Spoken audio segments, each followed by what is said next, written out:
Yeah. All right.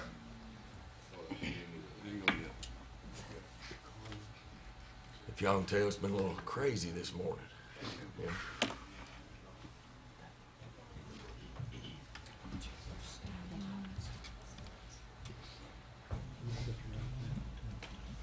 It's in there, but it's okay. You want mine? No, I just don't look at yours. No, I'll get it. Yeah. You good? No, I'm all right. I've got you. No, we're good. Yeah, we're good. Go ahead. We good? All right. Good morning, everybody. Appreciate everybody being here today. Good morning, Court. Good to see everybody here. At this time, I'd like to call this meeting to order. Clerk Barger, if you will, please call the roll. Master Combs, Master Barger. Here. Master Tudor. Here. Master Botkin. Present. Judge Taylor. Here. My brother Virgil, Yes, sir. if you will, come up, lead us in a word of prayer. All right, my friend. Appreciate you being here today. Yes, sir. Thank you for having Yeah. me. Y'all my friends, Absolutely. and I appreciate y'all, having prayer. We need prayer. Let us pray. Dear God, we stand before thee this morning. First of all, thanking you for last night's sleeping and for this morning's early waking up. Thank you for a reasonable portion of health and strength. Thank you for the judge and allowing men to come and pray, because we live in a time that we need prayer. God, we pray for our city, our leaders, our country, our soldiers. We pray, God, for our schools, our teachers, our first responders, our police force, God, we pray for the alcoholic and the drug addict. We pray for our jail systems. God, we need you in so many ways, but we know that you're a big God and that you everywhere at all times. And God, we pray for those out in Toronto, Canada, where loved ones got killed yesterday, and also in Nashville, Tennessee. God, we realize that we're living in trying times, that we have to be watchful and pray, because the word says pray in season, out of season, and for seasons to come. And we thank you, and we pray that the things that will be going over in this meeting and said, that will be used for the upbuilding of your kingdom and for the city of Richmond and for Madison County and Berea. And God, we just thank you for, we realize that that you are lily in the valley, you're bright and morning star. And we realize that you sent your son one day to die for our sins. But we realize that that's not the end of the story, that they took him up a road called Golgotha, and they put a old rugged cross on his back, Lord, but that's not the end of the story either. He went to the top of the hill called the Skull. They laid him down on that old cross, nailed him in his hands, pierced him in his side, nailed him in his feet, crown of thorns on his head. But he said, Father, forgive them, for they know not what they do. They put him in a borrowed tomb, but early he got up out of that grave on that third and appointed day. And God, we're here to say thank you for giving your only begotten Son. In Jesus' name we pray. Amen. Amen. Amen. Amen. Thank you, brother. Thank you, sir. Sheriff, if you will, please. Please rise. Place your flag. I pledge allegiance to the flag of the United States of America and to the republic for which it stands, one nation, under God, indivisible, with liberty and justice for all. Thank you, Sheriff. Sheriff. Thanks, guys. Appreciate that. Next is approval of our minutes. Guys, y'all had a chance to look over the minutes from the previous meeting. This time I need a motion and second to approve those. Move to approve the minutes. Second. Call the roll, please. I've got to have a discussion on that, Judge. Sure, sorry. We need to make a correction in the minutes. Okay. In the reference to the personnel in the fire department, new hire, Tim Gray was hired at a salary of $55,000. Minutes reflect $50,000. Good catch. Thank you. Tim, What do you say? Thank you. Is that okay?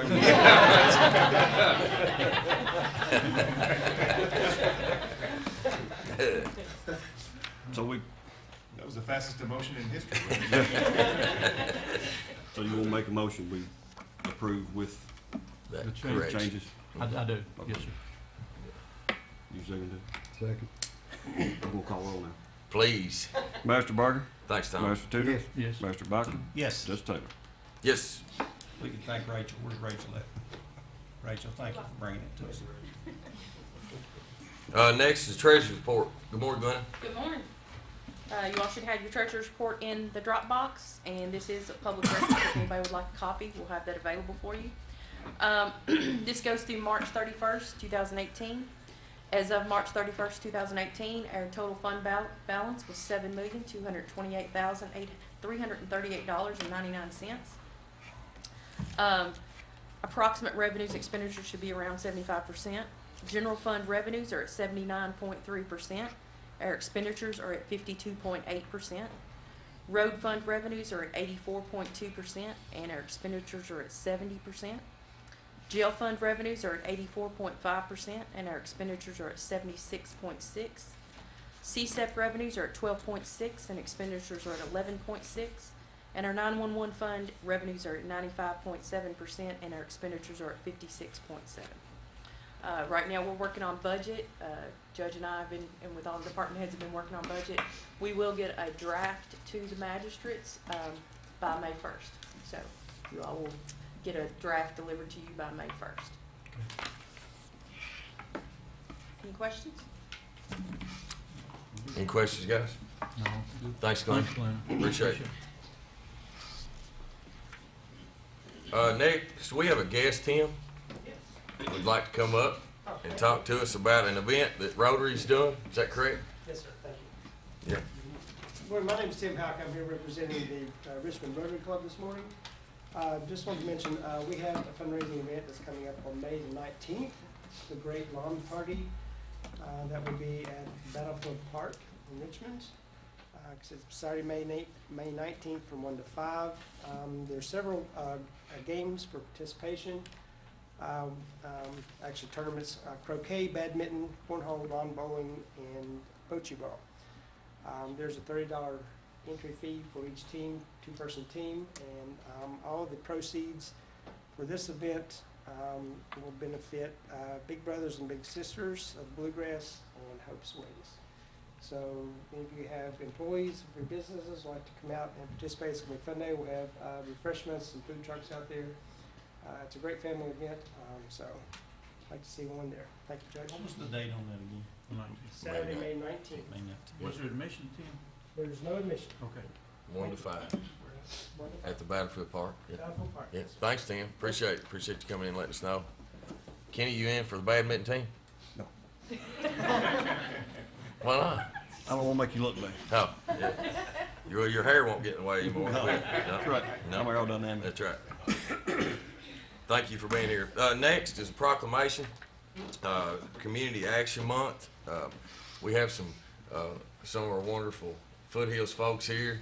If y'all will, as I'm reading the proclamation, if all the Foothills bunch wants to come up, sort of gather around after I read the proclamation, your all's boss has said to get us a picture, and so y'all can get back to work, get back to action. So, whereas community action emerged from America's war on poverty, community action agencies were created as part of the Economic Opportunity Act of 1965 and exist to lead initiatives that provide opportunities for self-sufficiency and success for those with limited incomes. And whereas community action agencies are community-based organizations that bring together all segments of the community to identify goals and priorities. And whereas Kentucky River Foothills Development Council, Inc. is the local community action agency and has been providing a comprehensive range of services for families and individuals for 56 years. Kentucky River Foothills Development Council, Inc. develops community resources so that all persons may have lives of dignity, responsibility, and opportunity. And whereas Kentucky River Foothills Development Council, Inc. dedicates this month to increase public awareness of their programs and services, And whereas Kentucky River Foothills Development Council, Inc. believes that communities must work together in partnership to enable all persons to live with dignity, responsibility, and opportunity. To support this vision, Kentucky River Foothills Development Council offers a myriad of services that promote stability and independence throughout the life cycle.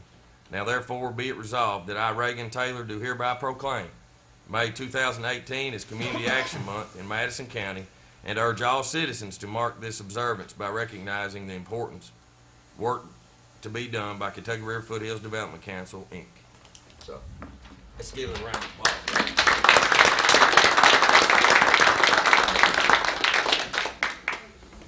I better sign it. I'm sorry. Yep, I got it. Robbie, Tom, y'all will just come in behind there. Stand in up. here. Yeah. Come on. Kenny, Sheriff, y'all want to jump in there real quick, Judge? We're all in this together, boys. Yep.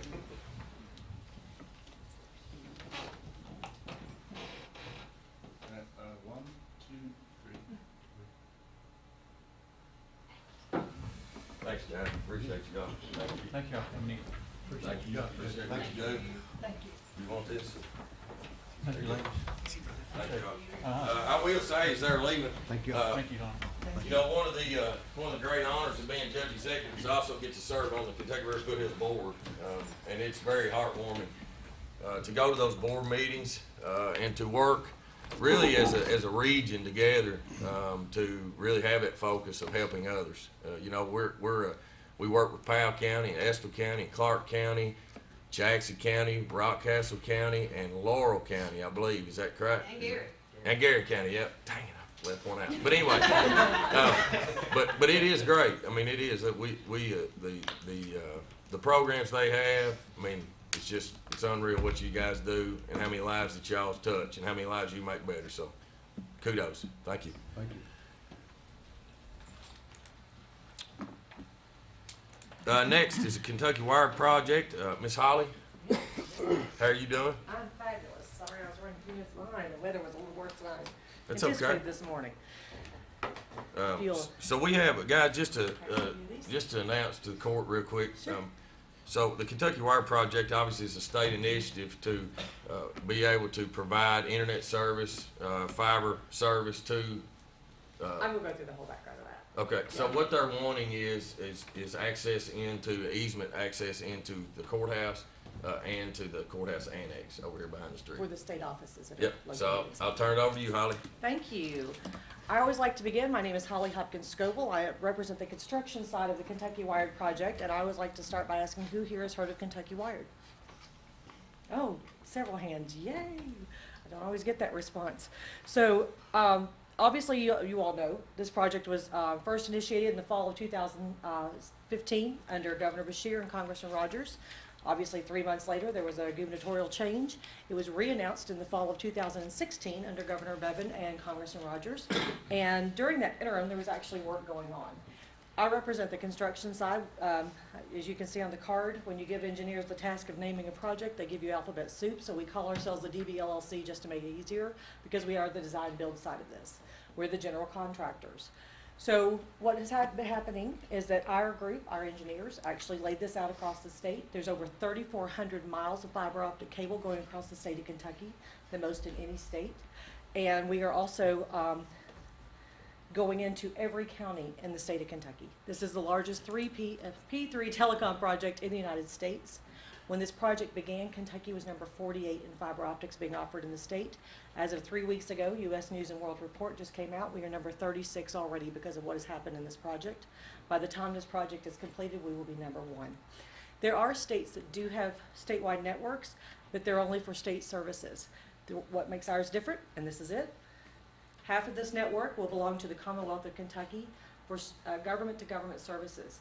So the reason we need the easements is because we are going into state offices. The rest of this is what makes this project different. This is an open access network. This allows ISP providers to attach to this network to take fiber to the home and fiber to the business. This is the middle mile of the project. If this comes across your property, you cannot take it out there and connect it to your house. You have to be an ISP provider that actually registers with the state and is actually qualified to go out and hang this. So that's what this is. The construction crews, you'll start to see a lot of those. We've done quite a bit of work already here in Madison County. You all have the large backbone. This is 288 strands. Fiber optic cable looks just like this. These are glass strands inside of here. So what we're going to see in the next coming months, we are going to start hitting it very hard. Right now we've had about 15 crews out, still working mostly over in this area in 1B. We'll start to have 150 crews out over across the state. So things are going to start happening very quickly. These glass fibers, what happens? The first time the crews come through, sometimes they have to move these. We are on existing poles. 90% of this project is aerial. It is on poles that are already existing. We are not adding any poles to this project. They are companies that already have them. Your utility telephone companies, those are the lines we're going on. If we go underground, which is less than 10% of this project, it's usually in a city like this where we have to go under the streets. We can bore up to 60 feet under a street. If our construction crews damage anything, they are required to replace as is. We take before and after pictures everywhere we work. So after the crews get it ready and make the space on the pole, if they have to do that, they will come back through and do what we call lashing. They will put it up on the pole. Then they will come back, and we call them craftsmen because this is truly an art. They actually take each one of these strands and marry it to or splice it to the next one coming down the line.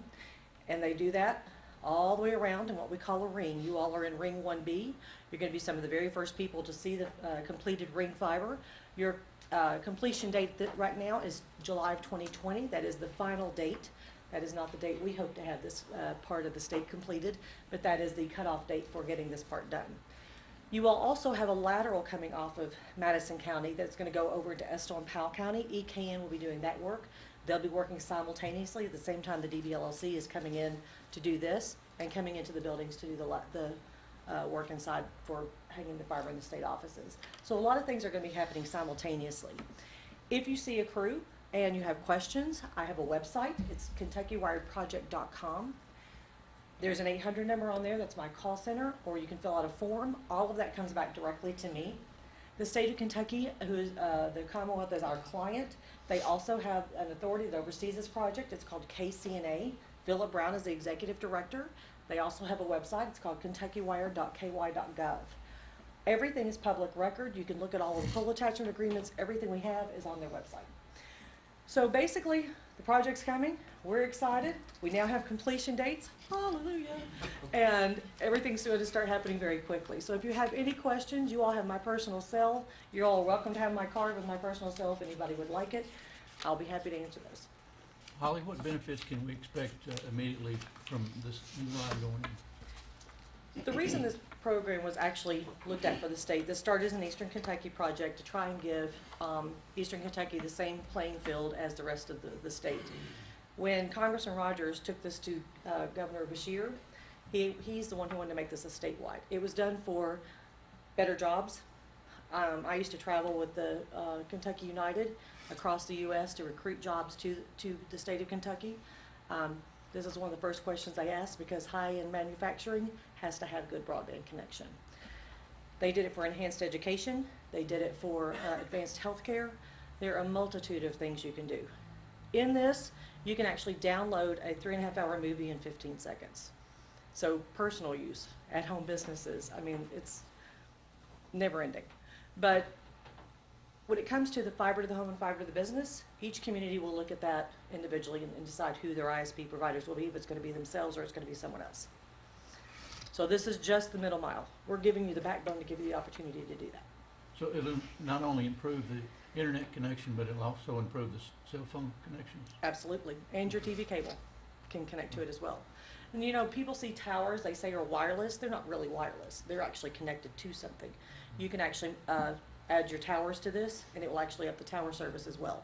You can microwave up to 3 boxes off of this, so your truly remote areas that you would never get the money back to hang the fiber, you could actually get them service without actually hanging fiber house to house. I will tell you also, this is a 30-year project. Every 10 years, the state of Kentucky has actually built in to go back and look and update what they need to update to keep this the best it can be. Any other quesys? Guys, you have any questions?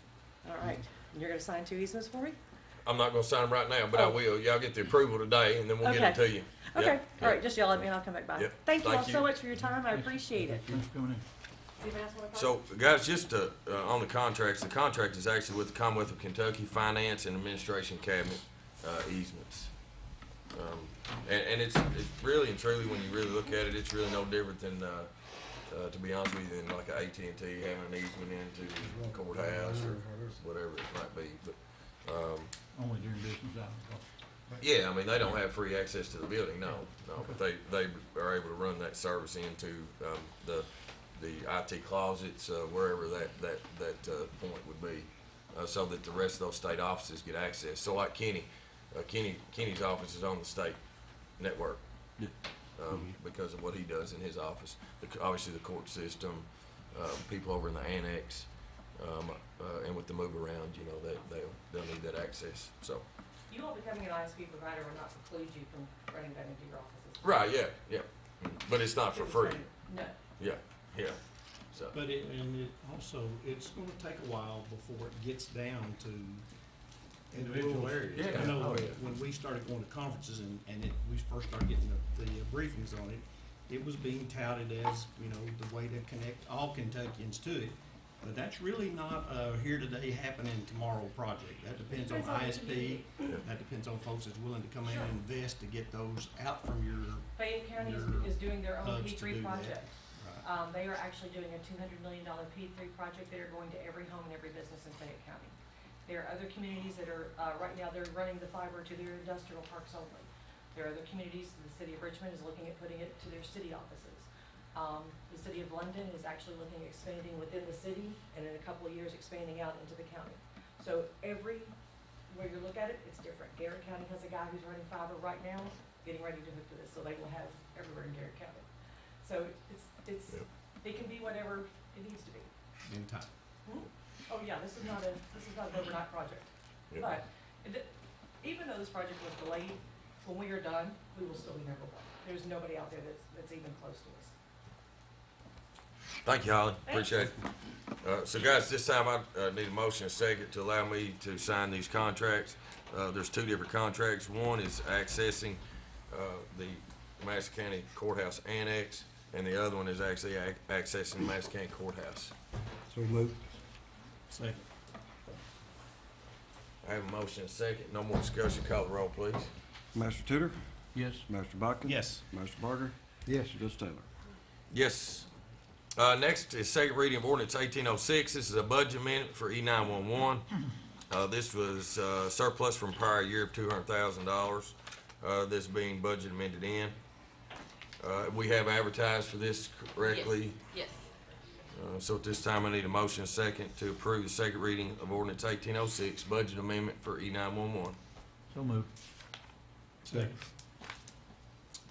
No discussion. Call the roll, please. Master Bodkin, Yes. Master Barger, Yes. Master Tudor, Yes. Judge Taylor. Yes. And you know what? I forgot to amend the agenda. So I'm gonna back up and ask the court's permission to amend the agenda. I need to add a couple of items that are later on down in here. One is the add a battlefield golf personnel. And the other one will be resolution 1809 for a safer grant. So I need a motion second to approve amending the agenda, please. All right, motion to move the agenda. Second. To amend. Yes, amended. Yes. All right, I have a motion second. Can you call the roll, please? Master Barger, Yes. Master Tudor, Yes. Master Bodkin. Yes. Judge Taylor. Yes. All right, now back on track. Sorry about that, guys. Next is first reading of land use change. This is 2827 Lexington Road from UC7 Urban Corridor Agricultural to UC4 Urban Corridor General Commercial for 6 acres. This is an ordinance of Madison County Fiscal Court, Kentucky, approving the zone change of 2827 Lexington Road, Richmond, Madison County, Kentucky, and authorizing the amendment of the official zoning map of Madison County, Kentucky. Whereas the hereinafter described land is located in Madison County, Kentucky, and whereas the Madison County Planning Commission held a public hearing on Tuesday, April 17, 2018, to consider a land use change request application from UC7 Agriculture to UC4 General Commercial. The applicant's request stated that their justification for the proposed change being that the proposed land use map amendment is in agreement with the comprehensive plan because it promotes development in northern Madison County along I-75, that the current zoning classification is inappropriate, and the proposed amendment is an appropriate use for this property, and that changes have occurred to the character of the area and the property after the existing zoning classification was made. Whereas after hearing the evidence presented by the applicant and testimony of persons opposed to the amendment, a finding of fact was made that the existing classification is inappropriate and that the proposed change is appropriate for the reasons that the property is now bordered on two sides by commercial property, and that the land use map amendment is in agreement with the comprehensive plan of Madison County, which states the need for the development in northern Madison County and in the urban corridor.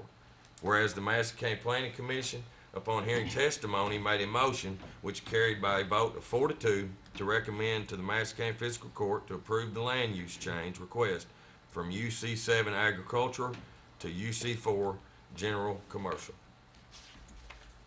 So at this time, I need a motion and a second to approve the first reading of land use change 2827 Lexington Road from UC7 Urban Corridor Agriculture to UC4 Urban Corridor General Commercial for 6 acres.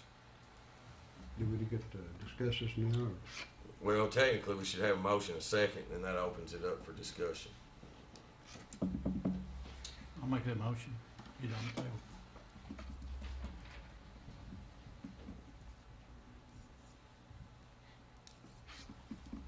Do we have a second? All right, I'll second. So now we have discussion. Okay. In my district, and I have no idea why the planning and zoning would think that this is a piece of land that should be changed to what it is. Marty, since you're here, can you tell me what all can be put on that with the change they're wanting to go to? Yeah, general commercial is one of our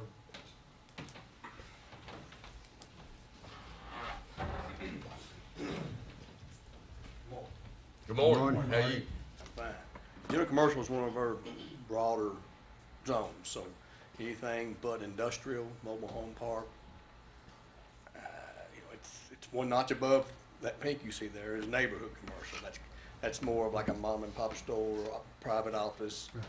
that kind of stuff. This is open to anything that could be in any general commercial zone. Right. Gas station, car lots, anything like that, yes. Certainly this warehouse or this, construction site, department area, whatever. The zoning for be a the store. farm, the zoning for the farm across the road that's not been developed, Right, that's UC3 you see in the pink there. which is not as strong as this It's development. more stringent. You could put less things in In that the- across the road than you that's could right. in that. Neighborhood commercial. right. Yeah. Right. If I understand right, this gentleman or whoever it is that's wanting to put this in, it's gonna be like a construction building? Yes, similar to the couple that are at exit 95, something similar to that. I mean, I'm sure he's got different. I represent the developer, Okay. if I may. Yeah. My name is Morgan Eves. I represent the developer, 2827 Lexington Road.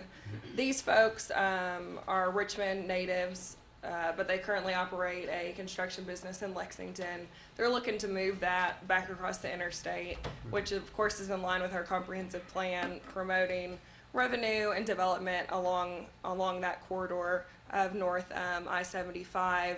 This piece of property, 6 acres, it's not really fit for its current designation as agricultural. It's bordered on either side by single-family residential, but along that stretch of Lexington Road, there is some general commercial, probably the closest being a little back towards Richmond. It's a landscaping business. What they're looking to do is set up a just office building, and on the back part of that have indoor storage for bobcats and some smaller construction related equipment.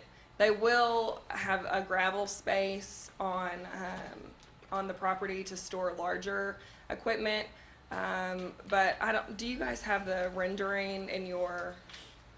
It looks like that. Yeah. Copy that, no. So it looks like this. I can't tell you, it doesn't say on here exactly how large of a building it is, if you want to pass that down.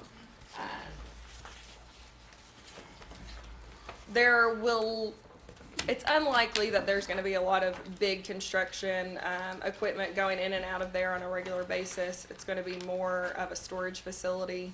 But they are looking to bring their business back to their native Madison County. And certainly they heard concerns from nearby residents at the planning and zoning meeting. And I think they were willing to work with them in terms of some additional screening, landscaping and fencing and things like that. But mainly they're looking to bring that business back over here, and it's not going to be a storage facility that should interfere with neighboring land uses. I appreciate them wanting to bring their business back to our county, but I don't want it to be at the sacrifice of the people that's lived there for years or living there now, that bought a house there not expecting to have some kind of construction company next to them because it's zoned as residential property. And when they bought their property, they assumed that maybe a house or two would be built on that land or whatever. I know when you sell it, you've lost control of maybe what goes there. There's no other that type of business other than residential in that area. Now, it might be zoned for businesses across the road, but it's not, you can't put the same business that you're wanting to put here across the road whenever it is developed. That might be 25, 30 years from now. But them people that's wanting to put a decent store in there might not want to look at that construction company. Yeah, I understand your concerns, absolutely, but the county has set a precedent along that stretch of Lexington Road.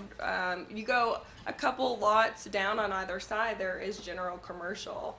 And certainly they've adopted a comprehensive plan that would promote this sort of use along that stretch of Lexington Road.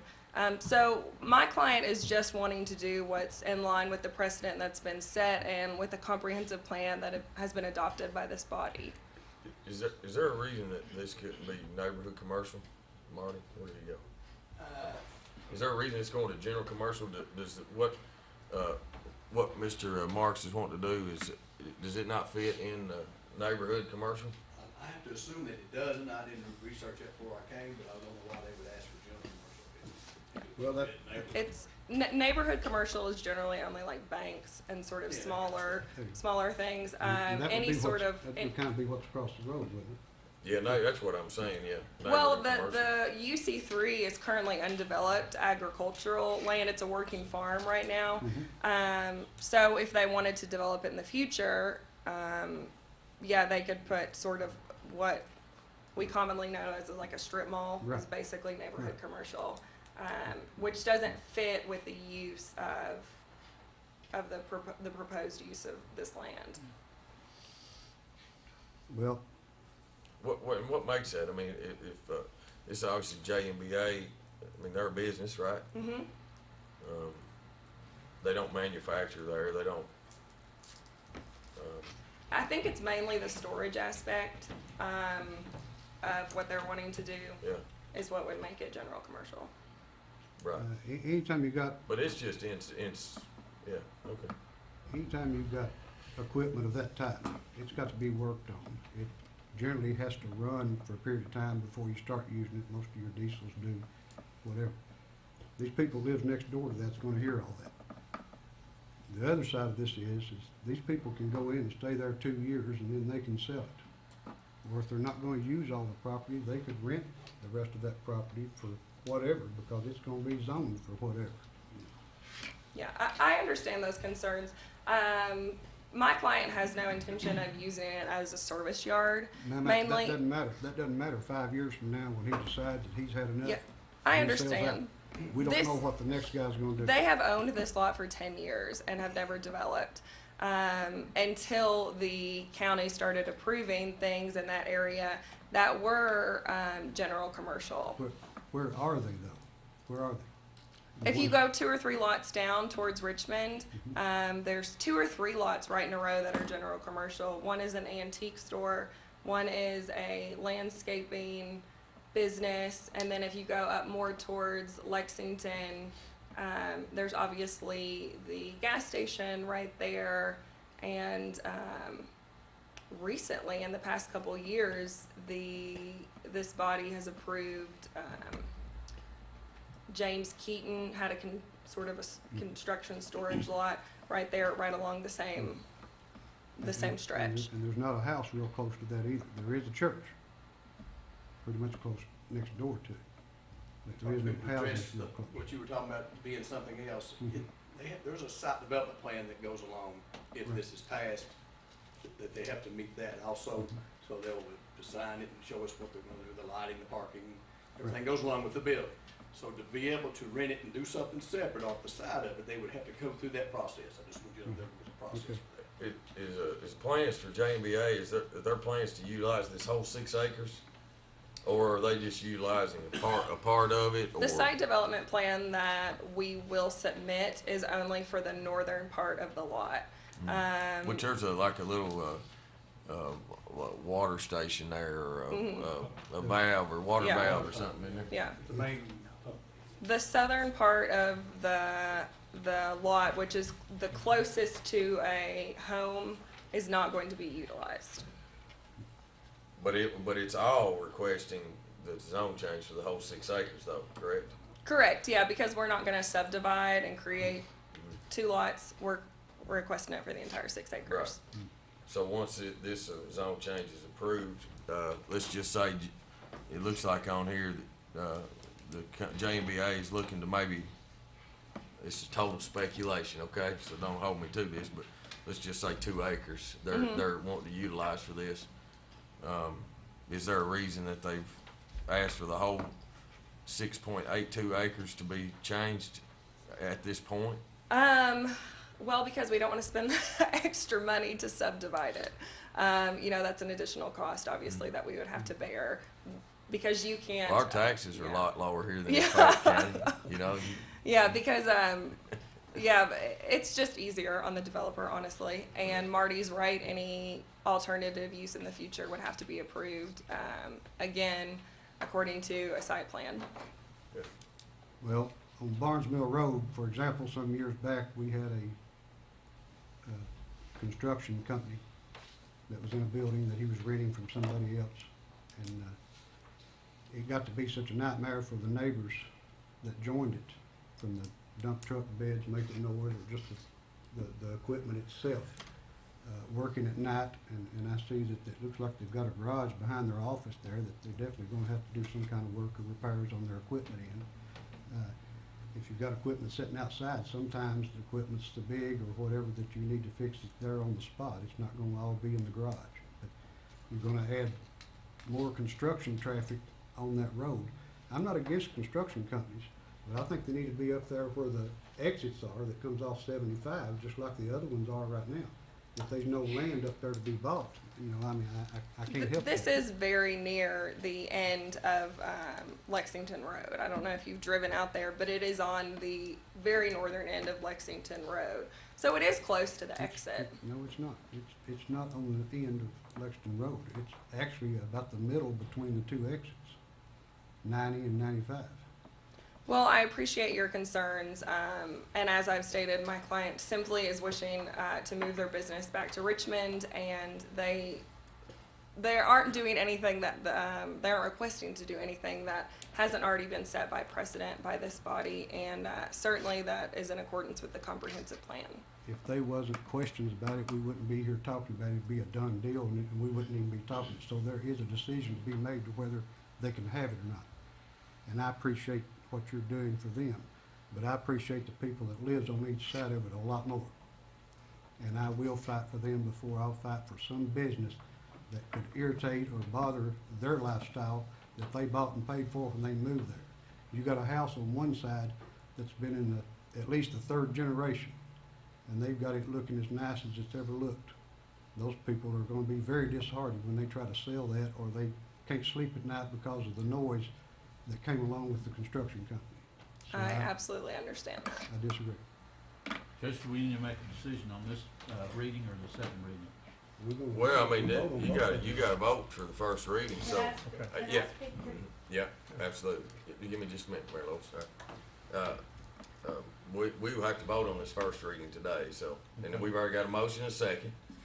And so the motion is to approve the first reading of ordinance, or the motion is to approve the first reading of this land use change. It is ordinance number 1807. And so, once discussion's over with, then we'll make our votes. Right. So we will not know until it's voted on whether it moves on to a second reading or not. Well, let me say a little something before Sure. Mayor Lewis comes up. Yep. Usually if we have a unanimous decision from our planning and zoning, we'll go along with it, but there was some, indecisive voting on this one, 4-2. And, we had one member that wasn't present, so that could have been 4-3. That's not a definite yes for me. I'm kind of concerned about approving this at this point. That's all I've got to say. Mayor Lewis, you want to come up and speak to us? Tom, I just want to add to this. We have the same similar situation. I understand it's urban corridor. We've got another urban corridor in a different part of the county that's over in the 4th District that is the same thing. We've got a responsibility not just to bring business, but also to protect residents that live in those corridors as well. So, Mayor Lewis, you got to speak. Took her coat off, be careful.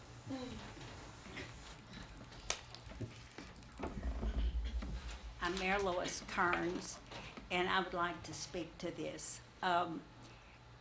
It's not what Mr. Marks is proposing to do. It's a very classy looking building. It, I'm sure, will be constructed very well and look very nice. But I recall what happened to a lot a mile and 3 or 4/10 on down to the 95 exit. This was Mr. Keaton who had that rezoned and had his construction company there. It looked very nice. He had everything looking nice, and it was okay. We drove by it every day. But then it went through someone else's hands. Then it was sold again. And now there is a drilling company there. And I know a drilling company has rusty pipes and rusty machinery and but that whole area in there with these huge rusted pipes right up against the fence, they have not just utilized the small area that Mr. Keaton was using, they have taken the whole area, and it's I guess it's okay for a commercial area, but it's not okay for a residential area. Now, I know there's some other issues down there as far as places that don't look too good that are residences, and down going toward Cassius Clay's home, there are issues there. But what I'm saying is this: Mr. Marks may be, his proposal may be fine, but once this is done, it's done. And I mean, could they even put a car crushing place there, Marty, or something like that? I don't know. But once it's done, it's done. And then is our fiscal court, are your all's hands tied as far as monitoring what goes on there next, if it has this zoning change? Because I know about across the road, when the Bennett farm was zoned, you know, we all know about the road they were going to build from Jessamine County and all that, and that fell in. It'll never fly. We'll never live to see that developed. Probably nobody in this courtroom. If it is, it will be multifamily housing, single-family housing. There'll be a park there. I remember well the layout of that. So It's not what Mr. Marks is planning to do. It's what will happen if Mr. Marks ever decides to sell it. Plus, what can they do with that other part of that will be up against my daughter's house? That could be 5 trailers lined up to be rented. You know, it's just really a very sticky situation. And I have read the comprehensive plan, and I do not think this proposal to do the land change use falls into our comprehensive plan for that part of our county.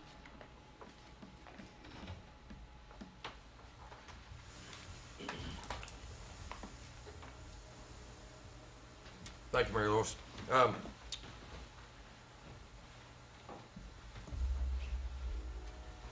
Well, guys, our task at hand is to approve the first reading of this ordinance 1807.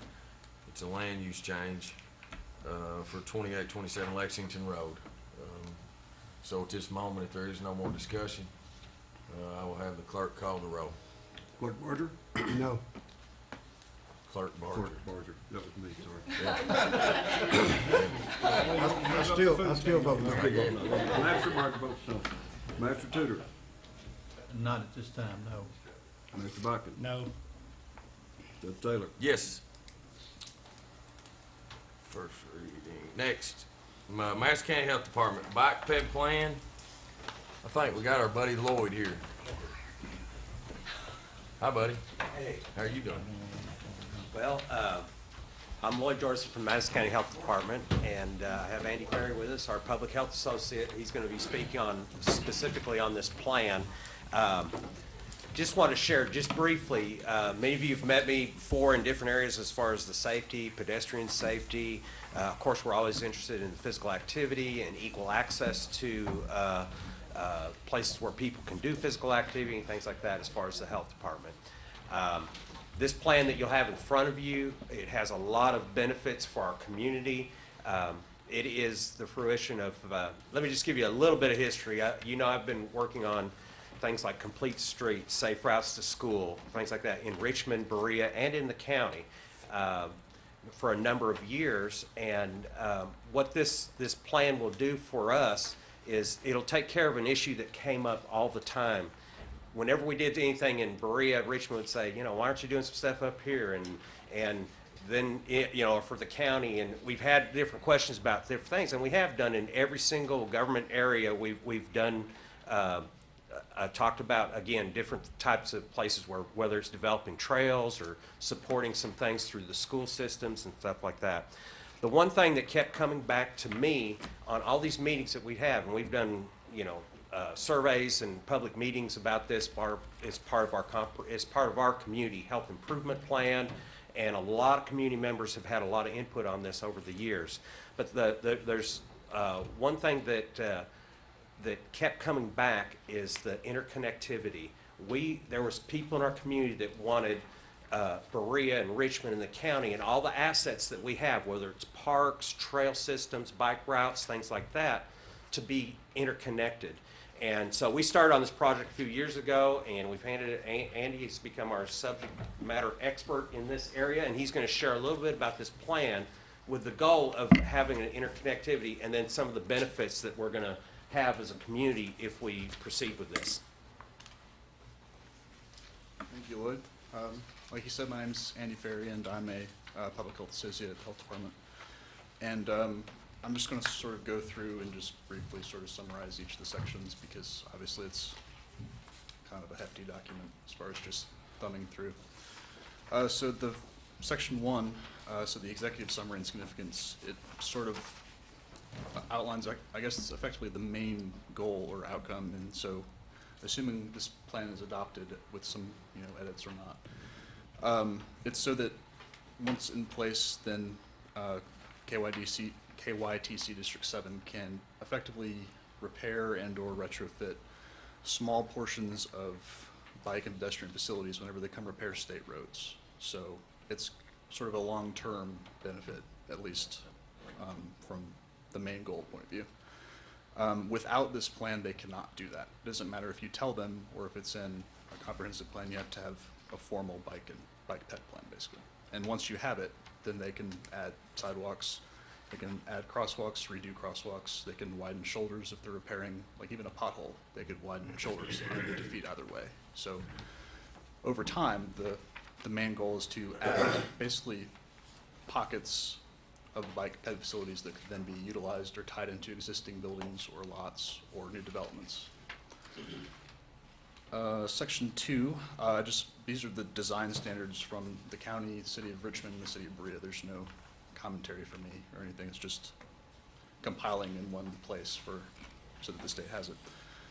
The existing conditions, which is section 3, is a breakdown of, so it's existing sidewalk mileage, trail mileage, bike routes, parks, and any other bike ped facilities, as well as overall destinations, like schools, churches, just sort of numerically compiling them all in one section.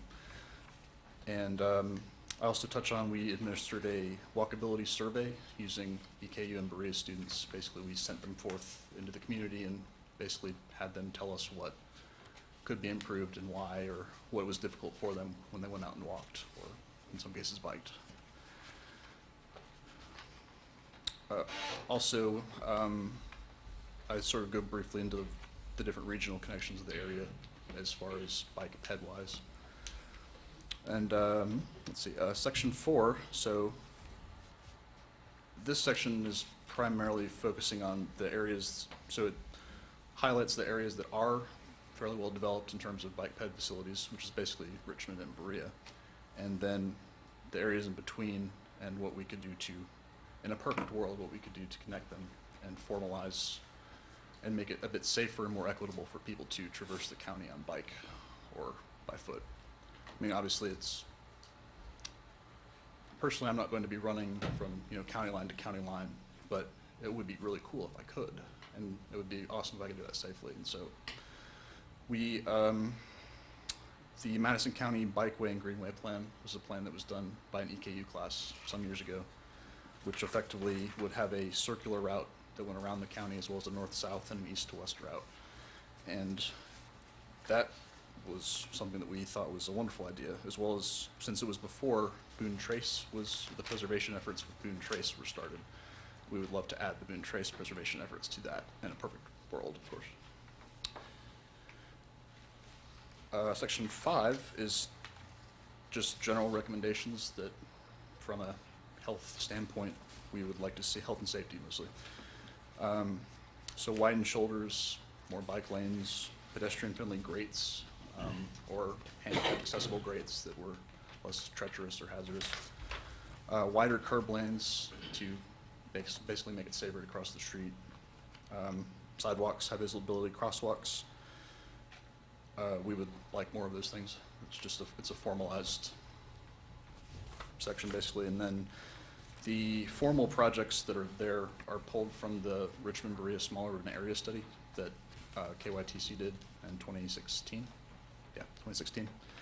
And so I pulled the ones that have a bike pedestrian impact as far as safety, or, I mean, there's several that involve sidewalks to schools. There's nothing that's really that out there as far as what I pulled. And then the last part of that section is about Boone Trace, which there's been a pretty significant effort on the part of John Fox to, I guess, formalize the preservation of Boone Trace and sort of develop it as more of a, he doesn't want it to fade away, basically, and it's getting to where you can't really tell where the trail is. But that said, it does present a fairly significant opportunity that, were we to develop it, that could potentially bring a large amount of adventure tourism, or just give us a lot more trail mileage in the county for, I guess, a good historical cause.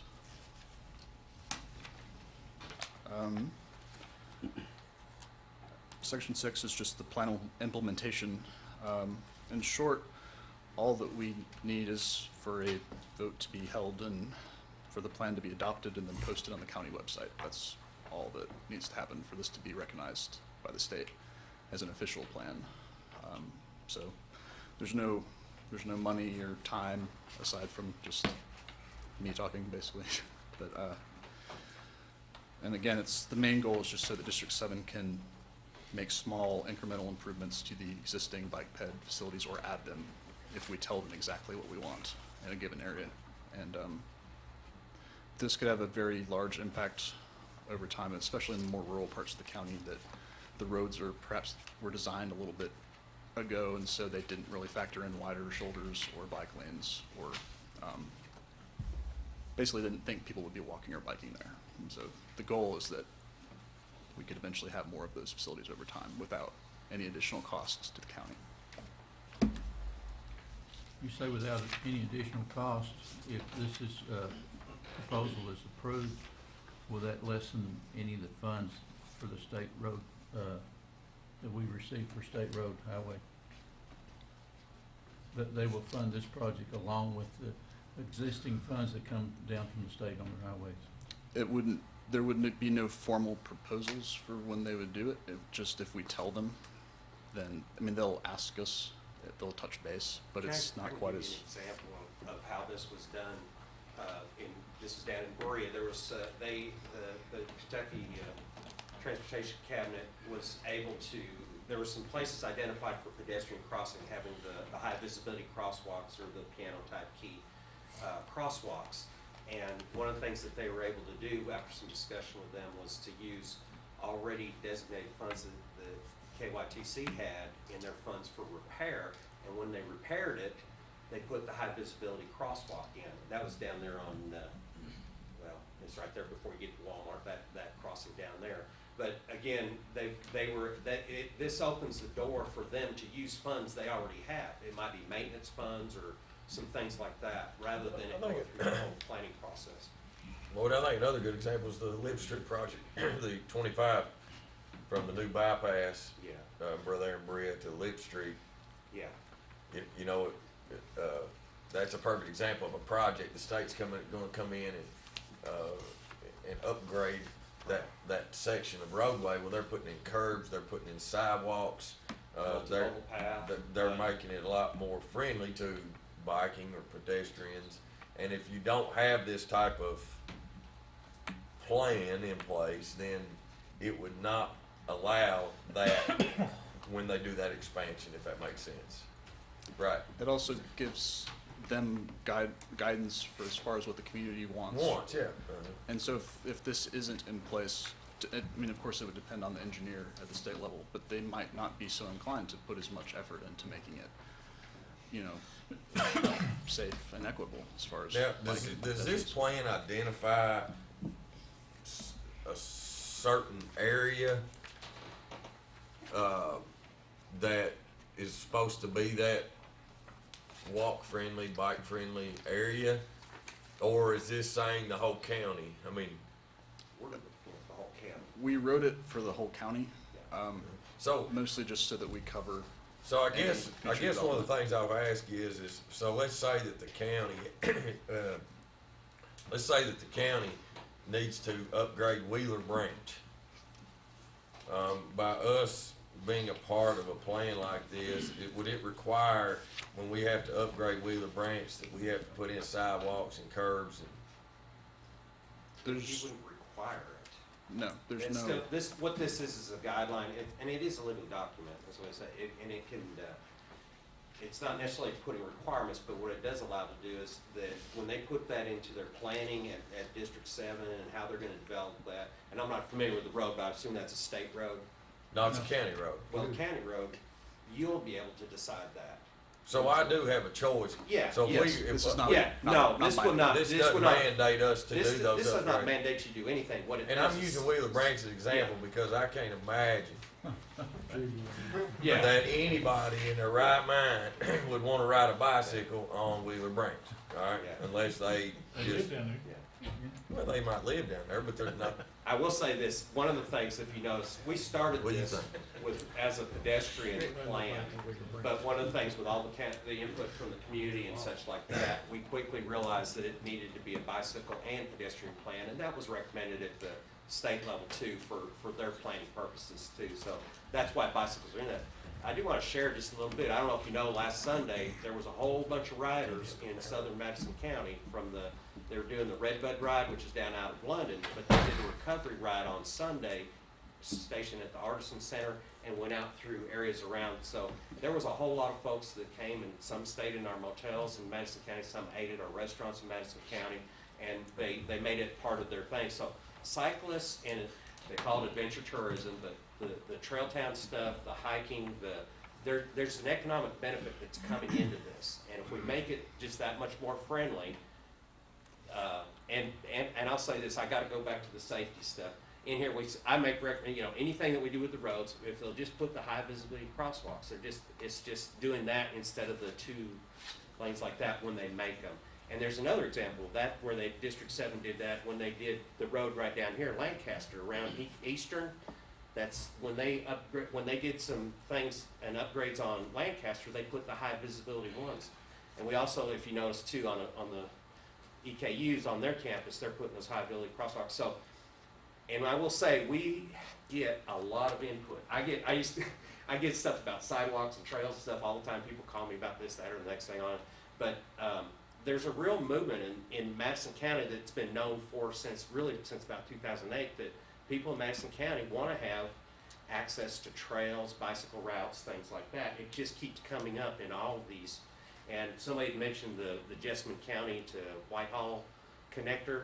That was a big force of folks in the public to say, if we do this, we need to be sure we have multimodal trails. And even in the planning of that, they were talking about we need to have access to, well, it's complete, for everybody, bicycles and pedestrians as well as vehicles. So it's just kind of something that we see in the county, that there's a lot of movement towards those areas. So what's the next step? Can we talk about the next steps a little bit? Yeah.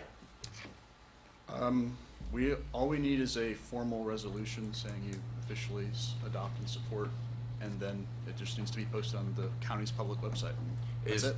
Have y'all presented this to Richmond and Brea yet? No, they've been included all along the steps of the way, and all 3 governments have been asked and inputs, and GIS folks, the mayors of both are aware of it. And Are y'all going to their council meeting or commission meetings and presenting the same thing to them? If what we can do is, if you all, we technically don't have to. If you all adopt this, that covers the entire county. Okay. We don't have to. It does not have to be approved by them first. Okay. But we would probably ask them, we may ask them to put it on their website also. Right. Yeah. Or at least link to your website or something to that effect. But we don't officially have to go to either of the other governments if you all adopt this for all of Madison County. I think I would like to obviously have some time to digest it a little bit, have time for the magistrates to digest this a little bit as well.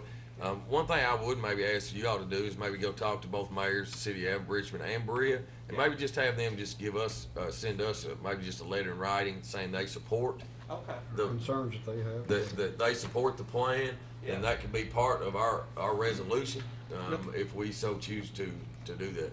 We can do that. All right. That sounds good. Andy, I apologize. Tell me your last name again. Ferry? Ferry. Listen, I want to, just from a quick breeze through, I want to commend you on this document. This is a really good document. And it's in its sense, if you can get the state to do anything out on 3376, I commend you. Yeah. I'll just tell you right now. I mean, you've got some really good paths laid out here.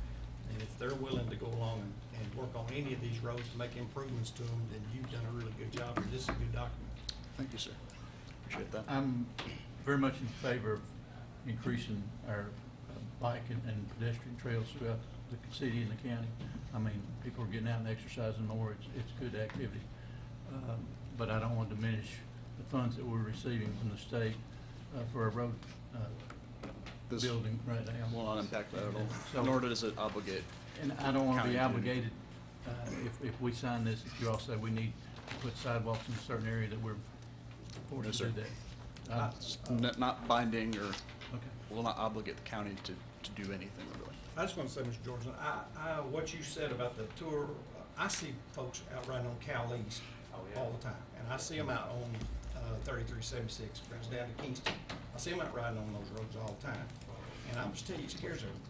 me to death, just to be honest with you, when I see them out there, because, I mean, Callie's is a great ride, it's great looking, but it's dangerous as a loaded gun. People zip and fly up and down that road. I wouldn't get on a bicycle, save my life on it without something done with it. So I commend you if you can get anything done with those. Good work.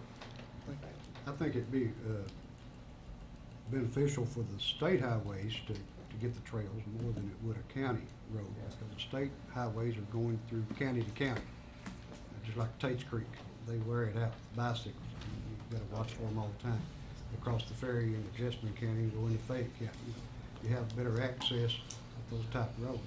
I know there'd probably be a few county roads that we could use them on, but I think it's mainly on your state roads.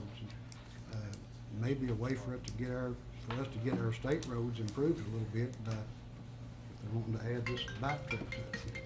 Well, they like that, you know, they like that Millis route out there, that Callie's route. It's very scenic, Yeah. but you really have to pay attention when That's you're right. out there driving on the roads. Certainly. Part of that is, so Boone Trace runs through 5 counties, basically south, Right. slightly southeast. Right. But our efforts to, I guess, make people more aware and with the end goal, preserving it and getting more signage for it. But that's part of a larger regional effort across all 5 of those counties by the National Park Service and Friends of Boone Trace, with the end goal of getting the whole thing, you know, signed and preserved, and it terminates at Fort Boonesboro in the north part of our county. I'm sure having these community plans like this opens us up for opportunities with grants, It does. even federal grants and that kind of thing, yeah. It's the first step, yeah. Right, yeah. All right, guys, thank you. Appreciate your information. Thanks, guys, appreciate it a lot. Job well done. Next, our county attorney, Judd Patterson, wants to talk about a home incarceration program. Judd? My mic wasn't working, so they asked me to come to the microphone here. So right after taking office, we started looking at ways that we could maybe start taking some pressure off of the jail. We all have heard a lot of talk about what our population there is and all the problems that it causes Jailer Thomas and everything else. And so started looking at what we'd done in the past, and there were some good lessons learned and some good groundwork that we could build off of the previous home incarceration program that was run before. So I started having meetings with the different stakeholders that would be involved in the home incarceration program, met with the district judges, met with the public defender's office, have had several meetings with Judge Taylor on ways that we might be able to structure a program that we could then start to implement to help take some pressure off the jail. One of the things we did early on was we did a snapshot of a day and time of what the population at the Madison County Jail looks like, and then determined based on some certain criteria that we knew that our judges would buy into, how many could we take out in a day. And the day we looked at, we were comfortable with somewhere between 50 and 60, which was a number bigger than I expected. But it was certainly enough encouragement to keep moving forward on trying to develop a program that made some sense. And so building on that, then started to research different providers of home incarceration equipment and different things, and narrowed it down to a group out of Chicago called Track Group that I've met with and like a lot. In order to make this program work, however, we felt like building on lessons we learned in the past that needs to probably run through our office. And when I say our office, I mean the county attorney's office. And that way there's one central point of contact that can be in control of the program. So what I mean by that is be in control of regulating the flow of folks who are recommended to be on home incarceration, as well as being in charge of the administration of that program. And so the way the program we're proposing will work is that it'll be run by the county attorney's office. We'll have an administrative person who will administer the hookups, all of the administration facility or work that goes along with that, which means when people are put on home incarceration, they sometimes have places they can go to work, and our person would then set the zones for where that person's able to go. Where they have to have medical furloughs and those kinds of things. That our person would then set the parameters by which they're able to travel. They're also the person that then receives any kind of alerts from the monitoring company that is monitoring those.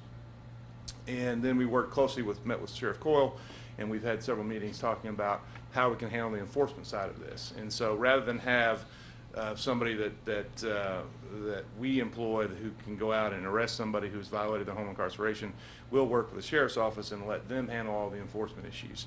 And so the two critical pieces of the puzzle for us to run this are an administrative person with us, and then funding for the sheriff's office to be able to handle any kind of work that needs to be done as far as enforcement goes. We're able to I think two of the pieces of the puzzle that needed to be in the home incarceration program for everyone to be comfortable with it is we have to have some kind of drug testing. And then you also have to have somebody be able to show up and go into these homes to be sure that there's, that's just not business as usual for someone who's been arrested on some kind of drug charge and then goes home and then is just having a party at home. So those things I think we can handle through the enforcement with the sheriff's office, and then we'll have drug testing that's part of the home incarceration program that our office administers. So we worked with selecting the kind of equipment that we want. We're going to use equipment that's pretty advanced. In fact, there's even two-way radios built into the equipment, the ankle bracelets, so we can talk to the person who's on the bracelet, tell them that they need to report to court, tell them they need to come to the office, tell them they need to report to jail, whatever else it might be. It indicates when the battery's low, indicates when anything's been tampered with. And then, like I said, additionally, there's breath testing we can do for alcohol-related substances, and there's also drug testing that we can do. Cost-wise, I've identified the administrative person who handles this has to have a certain set of experiences and skill level to administer this program. It's a really important position. There's a lot going on in the program, and that person has to be able to do it. Thankfully, we have someone like that. She left the county attorney's office a couple years ago, has been in Nashville. Her name's Hannah Pope. I'm recommending that we bring Hannah Pope back. She was with pretrial before she worked for the county attorney's office, and she learned in that position all about bail and release and working in that environment. And then when she was with our office, she took complaints, and she was very well aware of the different charges and the elements that the kinds of people that would be most responsive to home incarceration. And she's available to come back from Nashville, so recommending her at a salary of $40,000. And then the sheriff's office will need a full-time position funded in order to handle that. We're still working through whether that would be a particular individual or whether they would spread that out across shifts. But in talking with Sheriff Coyle, it's clear that we can have coverage 24/7 through the sheriff's office to do what we need to do. Now, there are a million things that can go wrong with the home incarceration program, and we're going into it with our eyes wide open. But the cost savings, the potential cost savings, are so great that it's worth us putting the effort forward to see if we can maintain a program that makes some sense. And even it figures much less than the 50 or 60, say 30. The cost savings are a couple $100,000 a year net, probably, when you factor in it's at least $25 a day to have somebody at jail. And I'll work closely with Jailer Thomas and make sure that there's no holes in our program that he sees that we need to work through. But I'm excited about releasing it. I think it's something that we can make an immediate impact in our community. It's kind of, I think we could be up and running by the end of this month, end of May, and be ready to go. What's the, just basic, I don't want the exact number, but what do you figure the equipment's gonna cost you?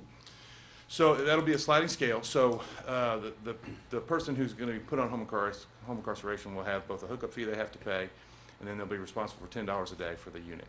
Now, some people won't be able to pay that. In order for it to be, I think, to pass constitutional muster, I think we need to make sure that's why we have to have a sliding scale. Some people won't be able to pay anything, and those people that aren't able to pay anything, then the county will pick up the cost.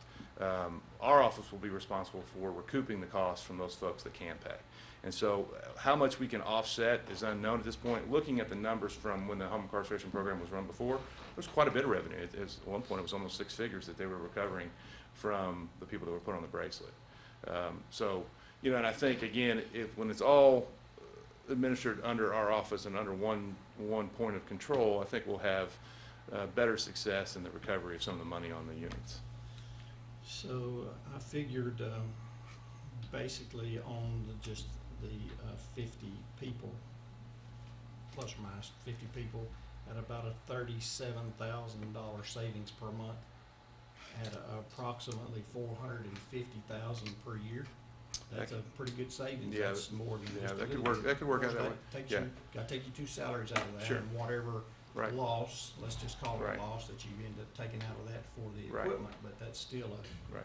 Now, the difficulty, the battle will be, and again, I want everybody to go in with their eyes wide open, the battle will be to continue to use the program. The primary purpose of the program will be to continue to take pressure off the jail.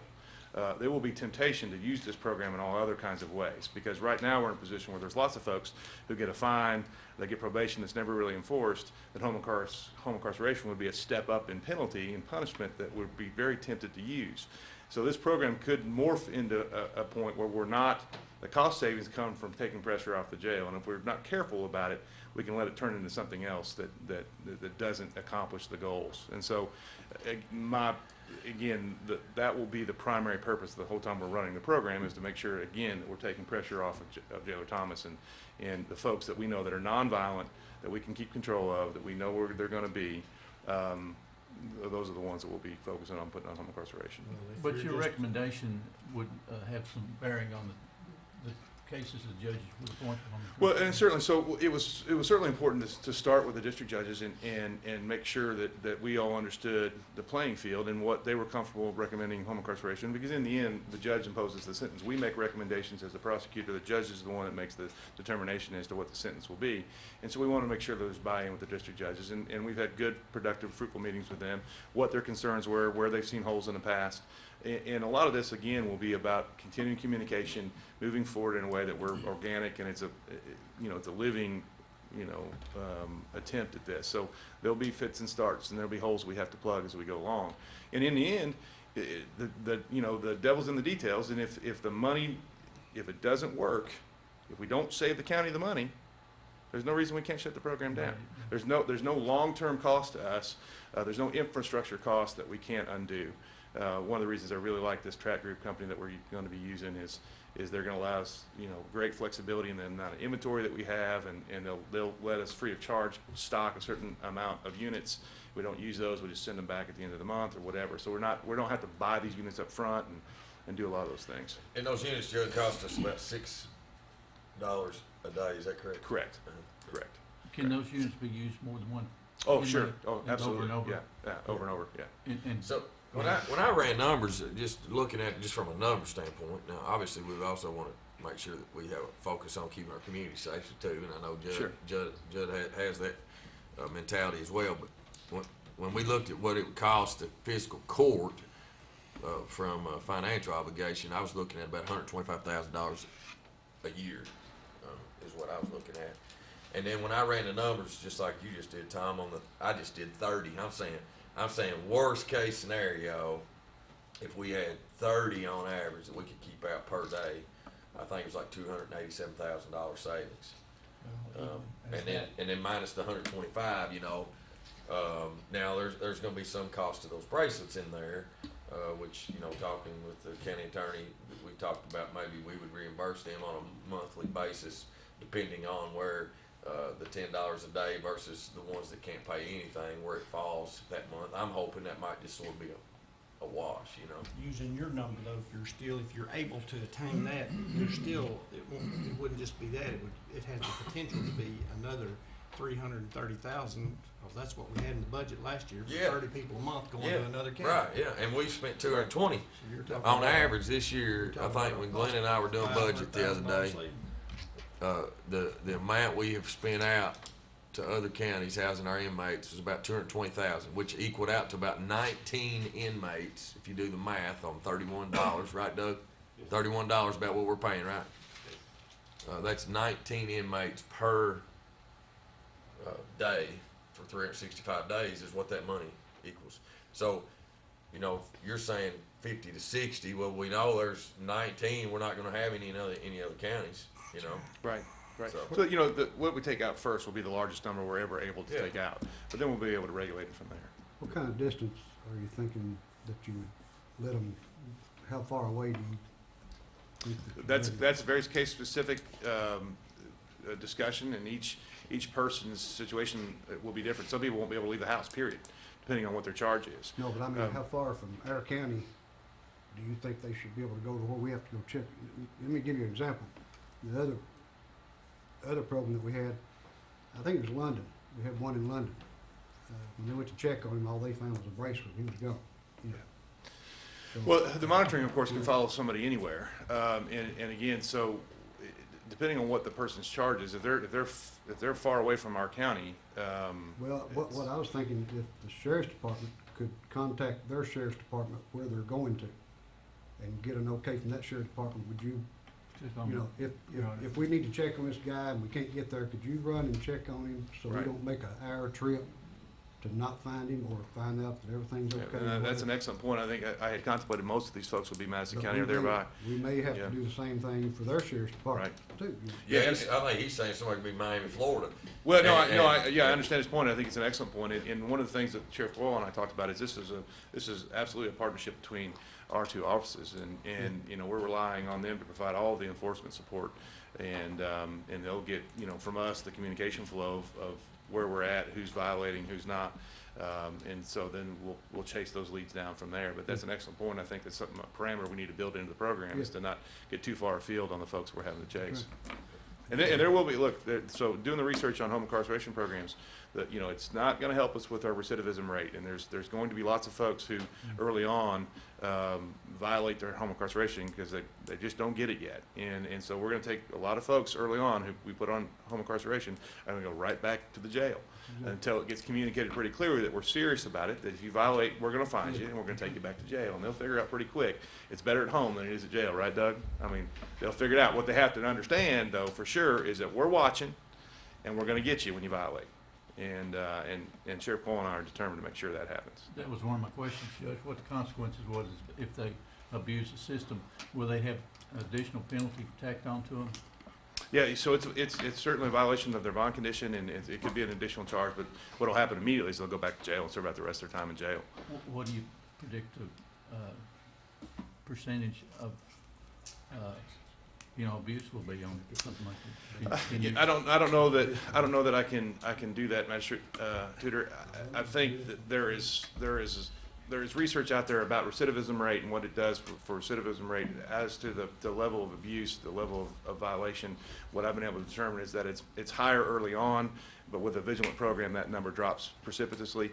And so you could expect maybe 30 or 40% of folks to violate when we first start the program, but hopefully we'll whittle that number down as we go through our enforcement procedures. Once they say they're gonna have to go back to jail. That's right. That's right. It's gonna be an influence on the ones who, That's right. you- That's right. So, anything else? Just for the record, I volunteered to check on that one in Miami, Florida. Okay, yeah. Till you get to Miami, yeah.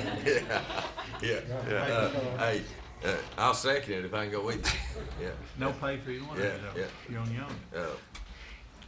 So, guys, how would y'all like to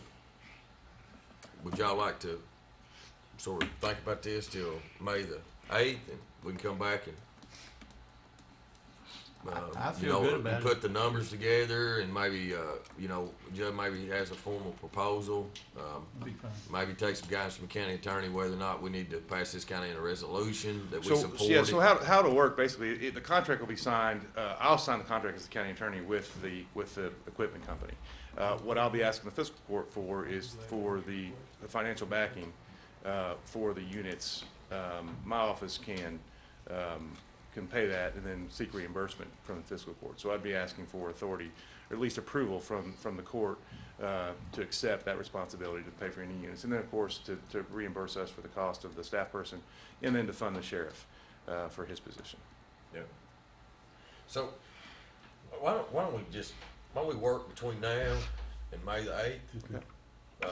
I think, obviously it makes a lot of sense, you know, financially, just where we're going. I've said with this drug epidemic that, you know, it's a collaboration of things. It's got to come together and work to really try to even win this war. It'll give a little more time for, you know, you and the sheriff to sort of work out that details of how that shift person would work, so that we know what we're.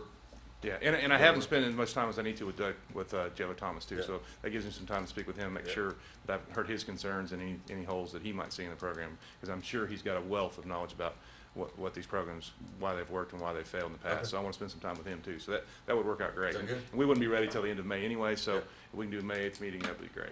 It would probably be good if we gave Magistrate Combs the opportunity to hear all that too. He's been here for 40 years. He's bound to have some feedback on that one. 37. Yes, sir. 37. Yeah. 37. Thanks, Joe. Appreciate it. Good report. Appreciate it. Next is the Madison County Coroner. This is a salary adjustment. Obviously, I think most are aware, our coroner, Jimmy Cornelison, had requested that to see if his pay for coroner could be increased. Hadn't been increased in a number of, maybe ever. I'm not sure, other than whatever the state CPI was for all those years. Obviously, with the job duties that he has now as coroner, and I'm sure as coroners across the state, he has requested to see if he could get a little bit of pay increase because of the number of cases, the number or a lot of his responsibilities now as a coroner versus what it used to be in the past. Obviously, with elected positions, as you all probably know, there's statute that you have to follow when you're in an elected position before you can get a pay increase. A pay increase for the coroner is approved and recommended by the fiscal court. It has to be done before the first Monday of May of an election year, and then that pay increase would not take effect until the new term of the election. So in his case, May the 7th, it has to be done by May the 7th. Our next fiscal court meeting is not till May the 8th, so that's why that we have to do it at this meeting. And then it obviously wouldn't take effect until January. I'm not sure. It'd be 1st of January of 2019 is when this would go into effect. Judge, I've done a little research on this, and Madison County Coroner had 229 death calls as of last year. Over 40 overdose calls, and Jimmy's out there almost every day. I think he does a great job. I researched the average salary for a Kentucky coroner is $56,000. I think we should reward Jimmy for what he does somewhere in that range. I think that 56 might be a little high, but you know, the average starting salary is anywhere from $32,000, and the top salary in the state is something like $86,000. So Madison County is not the largest county in the state, but it's not the smallest either. It's somewhere in the middle. We have a lot of drug problems here, overdose deaths from that problem, and so I think we need to reward a coroner for the job he does. I as well did some research, just to give some numbers, and Glenna helped. I went back and looked at sort of what we paid the coroner. This goes all the way back to 2002 and 3, all the way through 17 and 18, and sort of gave the raises, and a lot of those CPIs, all those CPIs were set by the state. Obviously, those CPIs aren't as good anymore as maybe they used to be. But he was making $28,500 in 0203, and of course, that would be roughly 15, 16 years later. You know, he's just up to $39,488. So, in full disclosure, I'm sure there'll be a story on this. $39,488 is what the coroner actually makes as of right now this year. I called 3 different counties, got a response back from 2. Both counties have less population. They were both in the 60,000 range, or a little better. We're in the 80,000 range. One of the corners was $20,000 and a few dollars. The other one was $27,900. But there's no doubt in my mind that Jimmy deserves a raise. There's not a better guy in the country for the job. He's very particular about what he does. Very professional. I think he is underpaid. I can't go to the top with it because just like any other county, we've got restraints, we've got bills to pay, but he does deserve a raise. I'm going to tell you right now, I'm in $50,000 range, and that's about as top as I go. Yeah, they range. I also did a research on population. 7 counties that were above or smaller. 7 counties that are smaller, Madison County, 7 counties that are a little larger. You know, and ones that are a little larger. I mean, about to say we're the same population. I mean, they're small. So, I mean, I think it's justified. There's no question. I mean, the prices range from 20-something thousand all the way up to 74,000 is the highest that I've got.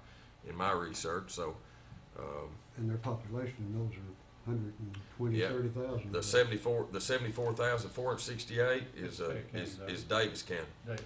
Yep, that's 100,374. I mean, we're at 90. So,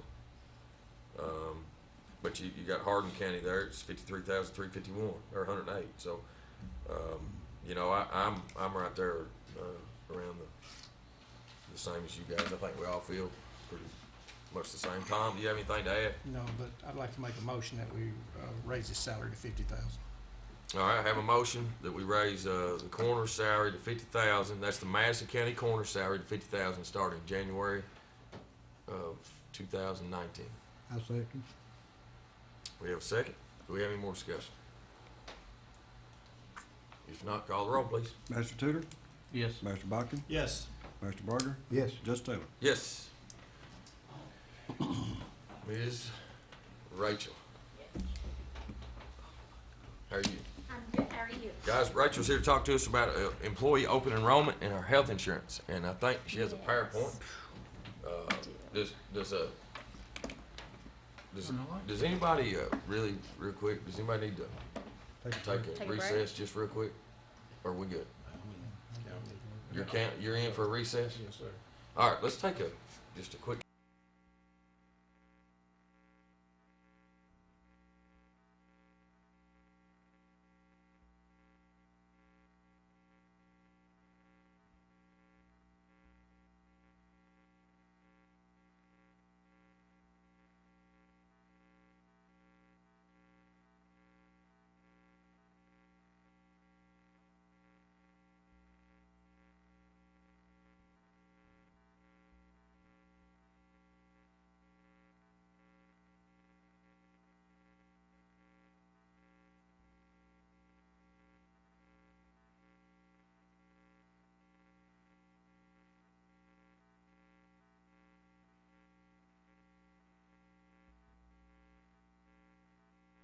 And a rate hold for Cobra Administration BMS, which is wonderful.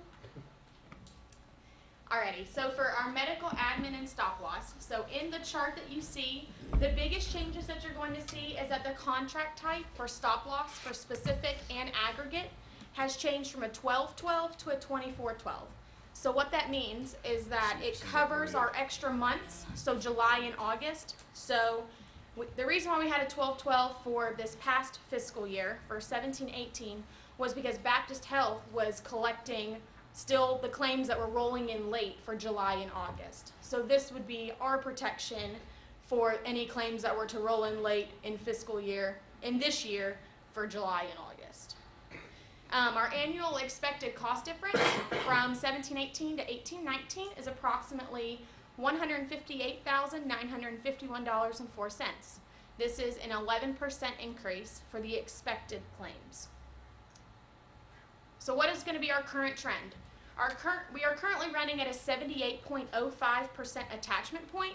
80% is breaking even, so we are doing well. As of March 30th of 2018, we've brought in $1,171,000, roughly. What we've spent in claims is $1,093,000. What we have remaining is $77,426. This is in the positive. So then with our HRA rollover from the previous year, our balance in the account is going to be $200,918. This is without hardly having any claims in July and August of 2017, so that's why Glenna and I think that's the reason why our remaining amount is in the positive so high, is because we didn't get those rollovers. So the proposal for the fiscal year 18-19 medical deductions is that we would keep the employee paid for the low plan and the high plan the same for those monthly deductions, bi-monthly. We would increase the employer paid from $500 per employee per month to $550 per employee per month. This would be for the fiscal court and our 5 additional agencies that are on our insurance. So why are we increasing the employer portion? So since our plan is expecting an 11% increase, there are roughly 212 employees with all 6 agencies on our health insurance at this time. It would bring us to roughly $550 for the employer contribution of health insurance. In the event that the claims were to exceed the expected cost, the difference would be divided across all agencies at the end of the fiscal year. We do not foresee that happening at the end of this fiscal year, but of course anything can happen, but we're not foreseeing that that would happen. So when you see the current column for the $500 times 139, that is how many fiscal court employees we have on our health insurance. So that's $69,500. If we were to up it to $550, then that would be $76,450, which is a difference of $6,950 a month. When you see the total annual, it is $83,400 for an increase, and that's per pay period. The reason why it's 24 instead of 26 is that 2 of those pay periods we do not take out health insurance. So those are extra pay periods that happen twice a year. So for our 2018 renewal review, again, Guardian, Delta Dental, Cobra would all be a rate hold.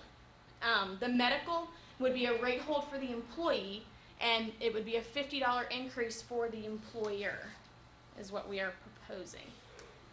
For the potential timeline is that if it were to be approved today, then we would pass out packets on the 2nd and 3rd of May, and open enrollment would be the 7th through the 11th.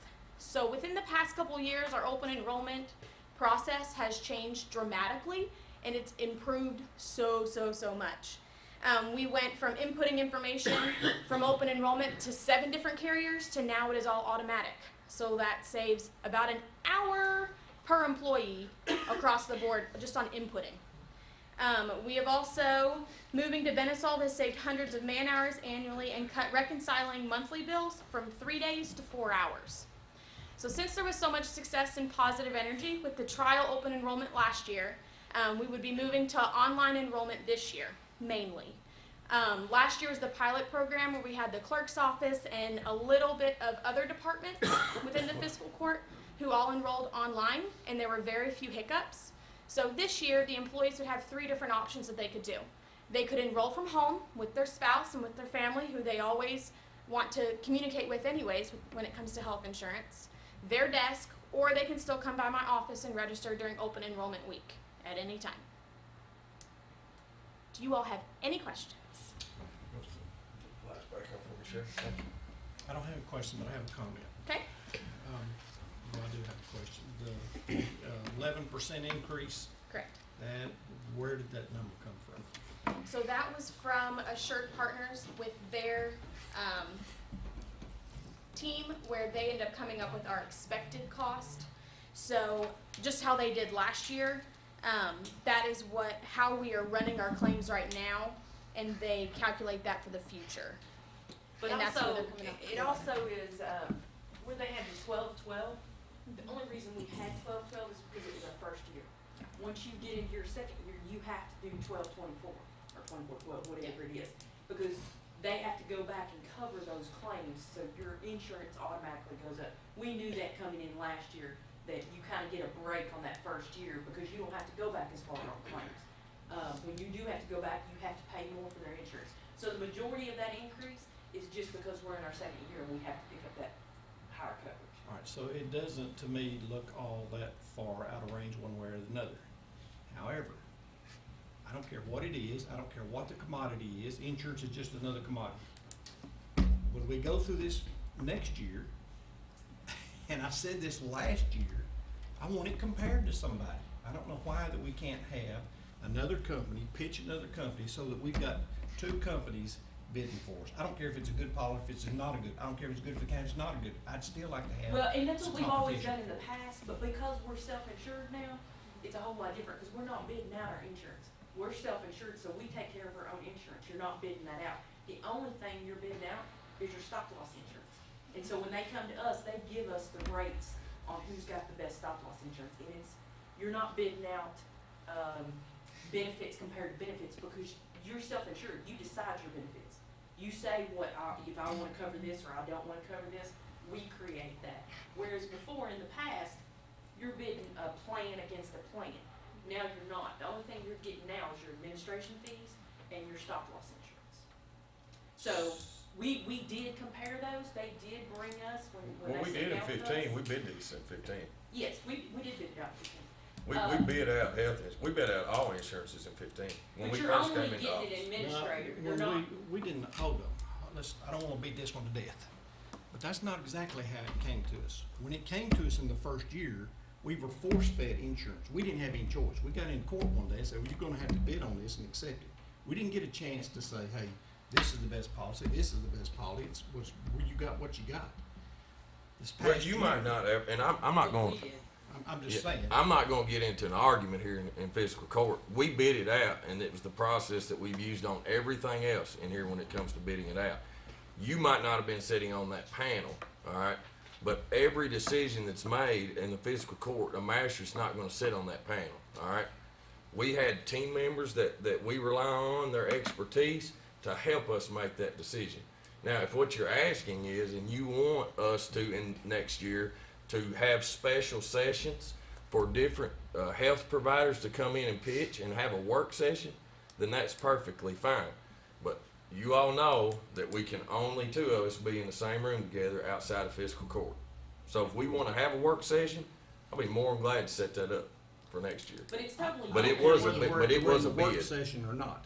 But whenever it comes down to the court to whether we're gonna have to make a choice, I'd like to know that we had an option on the choice. Well, And you last did. year for our insurance, we did compare it to other ones, and we brought that to fiscal court. That was with basing off fully insured and self-insured, and then from that we broke it down. Once we decided that self-insured was going to be the option that we were going to kind of go towards, then we looked at UMR versus Anthem, like versus your big major carriers, and nothing compared to UMR money-wise. Anthem was a lot higher, and that was all last year. So then this year, it was the same exact way. So our broker took care of reaching out to other carriers to see if anything was competitive, and nothing was compared to UMR. And that's the other thing. Yeah, is we this, put a lot of work into this. This It's is a not bro. just This is a thrown broker. together. I mean, we really selected a broker, and that broker is who is actually out there looking for our best deal. You know, they know the market, and like when they've come in every year in the past, that's where those options have come from. Now, if we want to have a work session to where we can be more educated and you can understand it better, I mean, we can do that. I can schedule a work session for next week. We can have our broker come in and make sure that you all understand. But, you know, in my opinion, we hire qualified people to recommend to us what's best for us, and, you know, we base that. So when you base it off of compare that. it to the first year that you all come in, I mean, you can't compare full insurance to self-insurance. They're two totally different ballgames. That's why So we once you decided get to into the that's why we self-insurance decided to go world, what we did last year. it's not bid out the same, you're not, you're buying an administrator for your group, but you decide everything about your group. So basically, Glenna, we've got a broker that's taking bids on different policies and different Yeah. insurance factors, and they're getting back with the best Yes, quotes on they it. come with a whole packet that we sit down and go over page by page about stop loss carriers. They looked at 5 different stop loss carriers. Here's what they recommend, and this is why, and they show us why they recommend them, that they've got the best rates for the best insurance and the best customer service, and you know, we listen to all that, and then we decide what looks best for our county, and then we present it to you all as a recommendation of what we need to do. So, actually, who is our insurance carrier then? What's the name? UMR is United Healthcare. UMR is owned by United Healthcare. UMR does nothing but administer self-insurance. So you have United Healthcare who's split into 2 different companies. United Healthcare has their full insurance plan, and then they have UMR who administers self-insurance plans. That's cool. I wanna be just exactly what you just did. I wanna be assured that that we're getting the best that we can on that deal. Yes, we don't take their word for it. We sit down and analyze. Can you, could y'all maybe schedule a time Tom can come in and maybe even have Yeah, we have the booklets over there. booklets, sit down a time with them to just give him confidence that, you know, we're justified in the decision that we're making, what y'all presenting. Gives him the comparison that he's looking for. If Bud needs to be there, Bud's team, just set that all up, okay? Is that good? Is that good Yeah. with you? Thank All right. So at this time, with obviously with this timeline that she just presented to us, the open enrollment will start before our next court meeting. So, do you all want to vote on this today? If you do, you can make a motion to approve our recommended health plan here for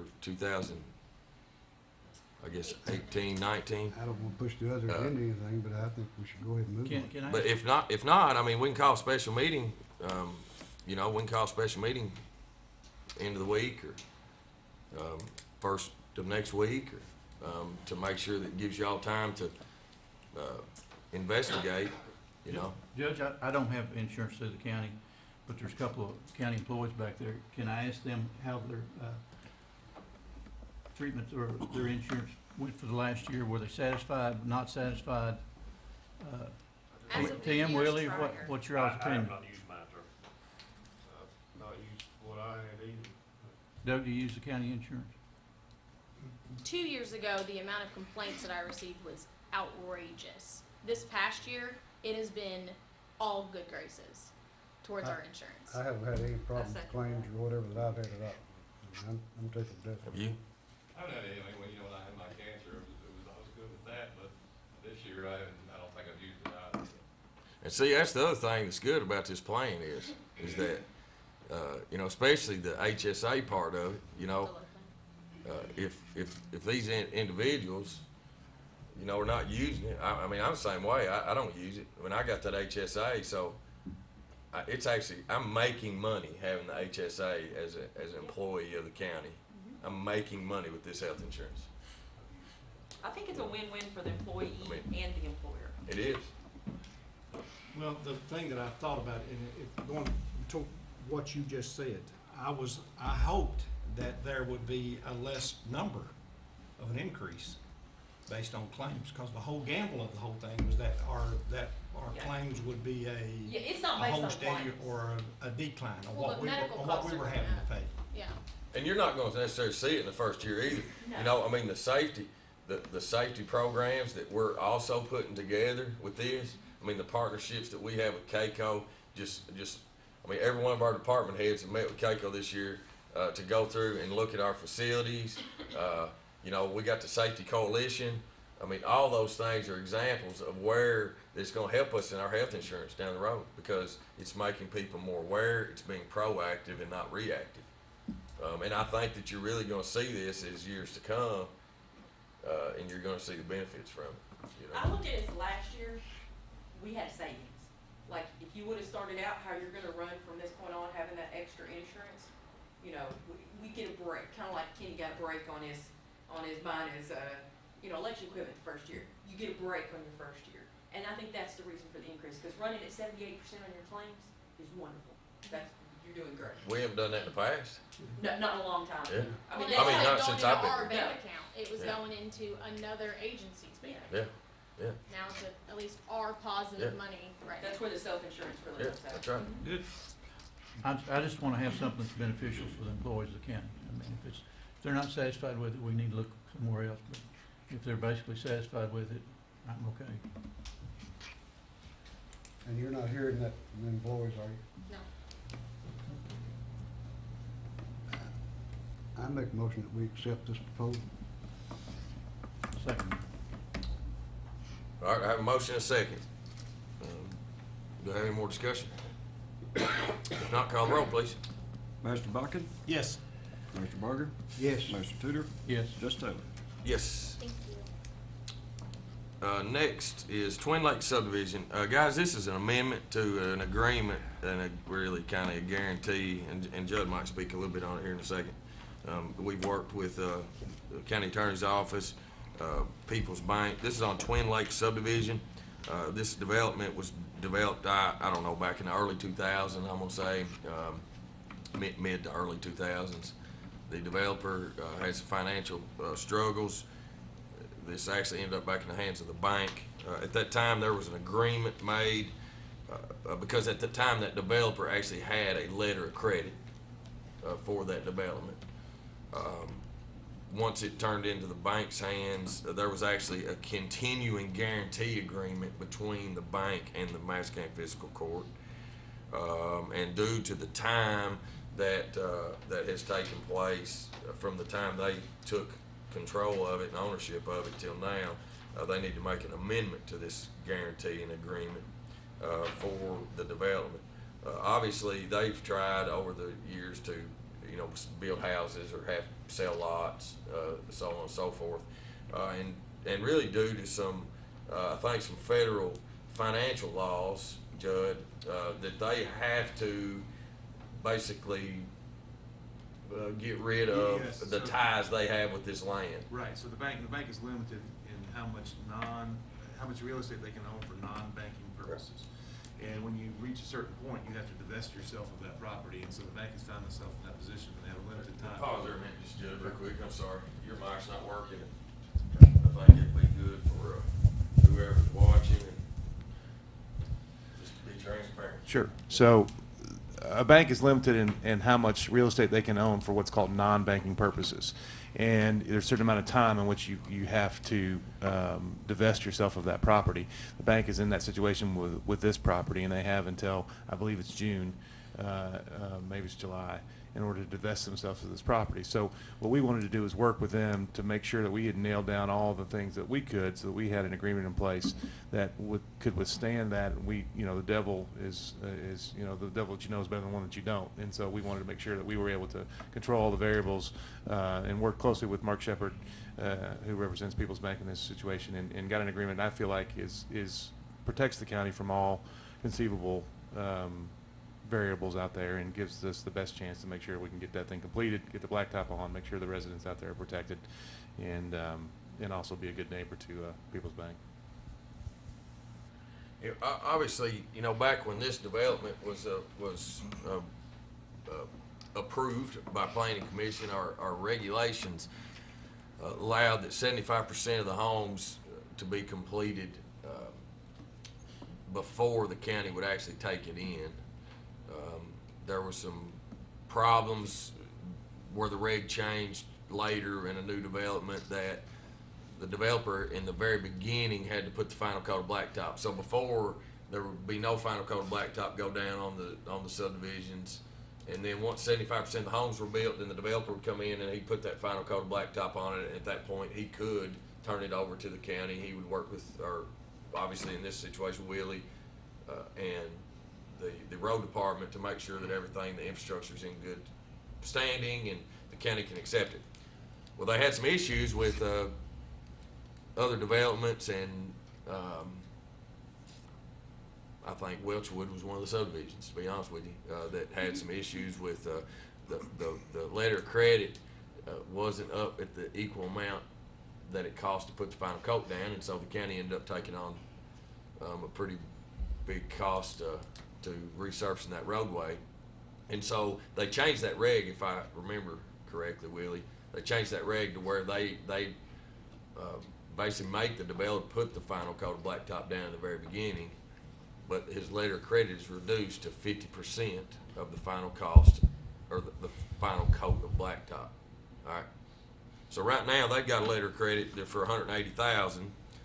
In this agreement, they would be reducing it down to the 50%, which still follows our regs.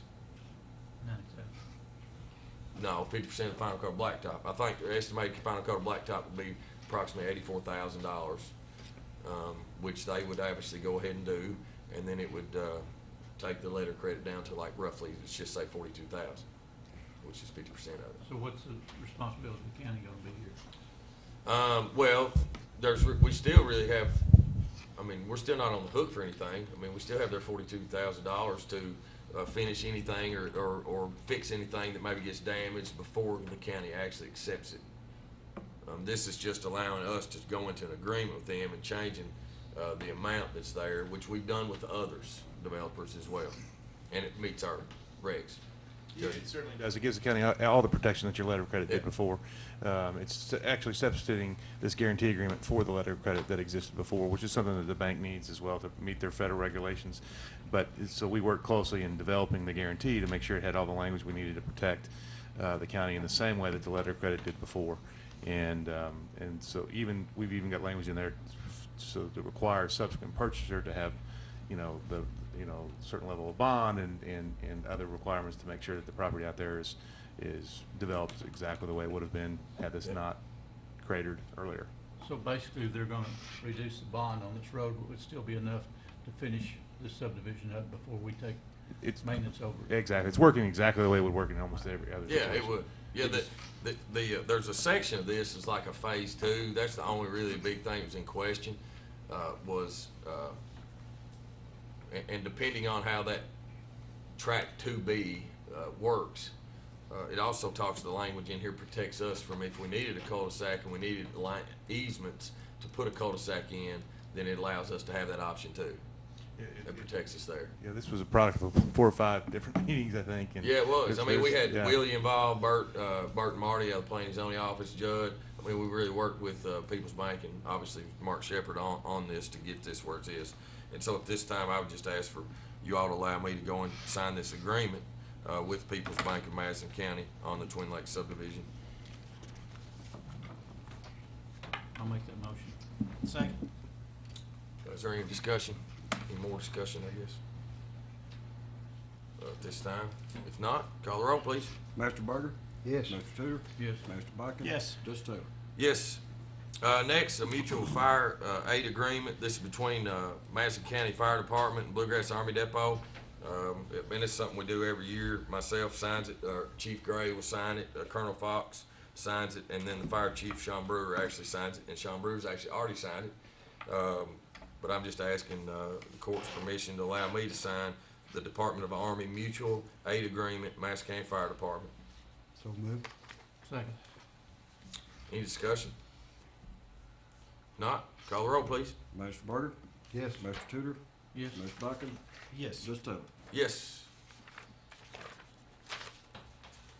Okay. The next 3 items is resolutions 1807, 1808, and 1809. These are some grants that we're going after for different departments. So I'll start off with resolution 1807. This is a Mercy 911 grant. This grant application will be for approximately $550,000 for upgrading 911 equipment. The 911 board met on April the 11th and voted to proceed with the application. The funding will upgrade the current 911 CAD software and equipment, provide power phone, which provides dispatches with medical instructions and AVL system for all vehicles in emergency services. The grant request will be for $400,000 with a match by the 911 board of approximately $150,000. And obviously, our part in all these things is that we're really the applicant agent in a sense. We will administer the grant for these different grants through Cheryl, and Glenna and Cheryl work closely together on this. So that's why we have to do this to be able to go after that.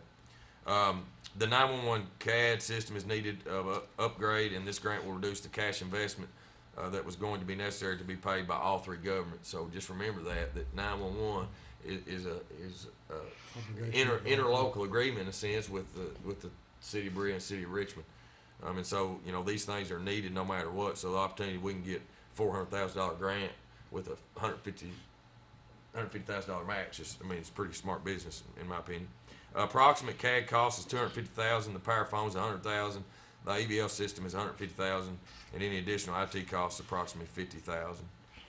Is the breakdown of this. So if you all approve a resolution 1807 for this E911 grant, then I need a motion in a second, please. So move. Second.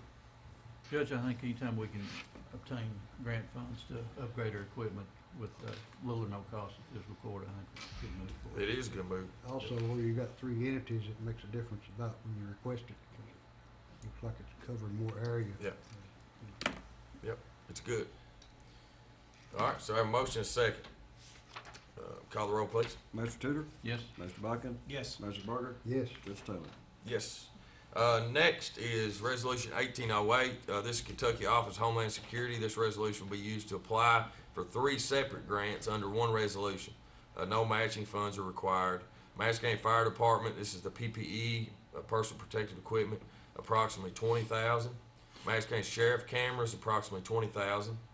And Kirksville Volunteer Fire Department, 2 SCBA's units. Can you tell me what that is? That's Scuba.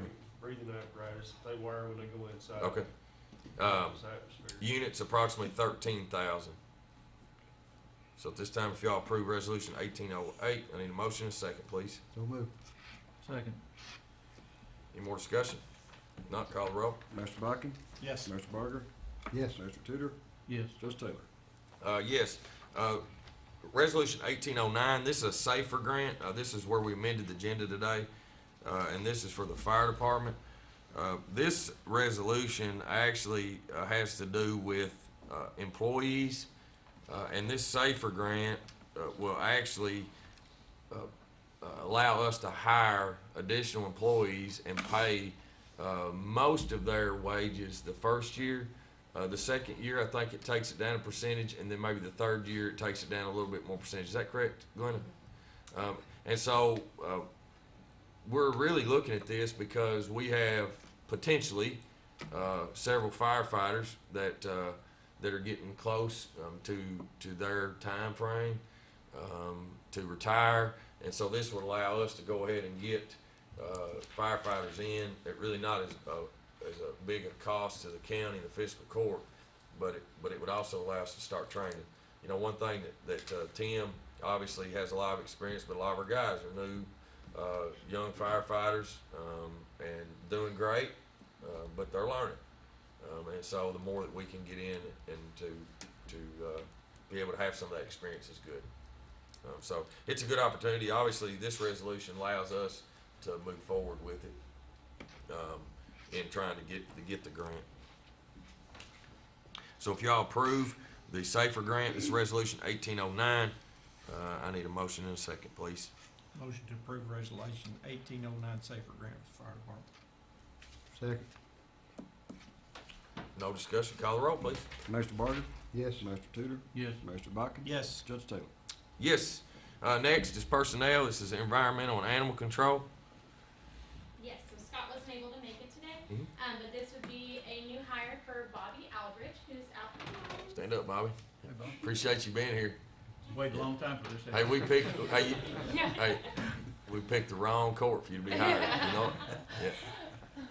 We are proposing to hire him in as an animal control officer, making $9.50 an hour, starting on May 2nd, 2018.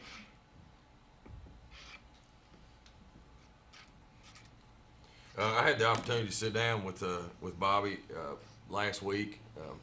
Excited to have you. Appreciate you applying for the job. It was a recommendation by the committee, and obviously that committee was Scott and Howard Logue. So if y'all approve the hire of Bobby Aldridge as presented, I need a motion and a second, please. Motion to hire Bobby Aldridge for $9.50 an hour to animal control officer. I'll second that. And Judge, I've always said it, I appreciate the individual we're hiring coming in to the court and let us see a face with a name and know who we're hiring. And I think Bobby will do us a good job out there. I look forward to him working with us. All right, I have a motion and a second. Any more discussion?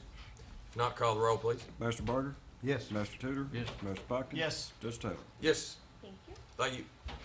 Appreciate it. Thanks, Bobby. Appreciate you being here.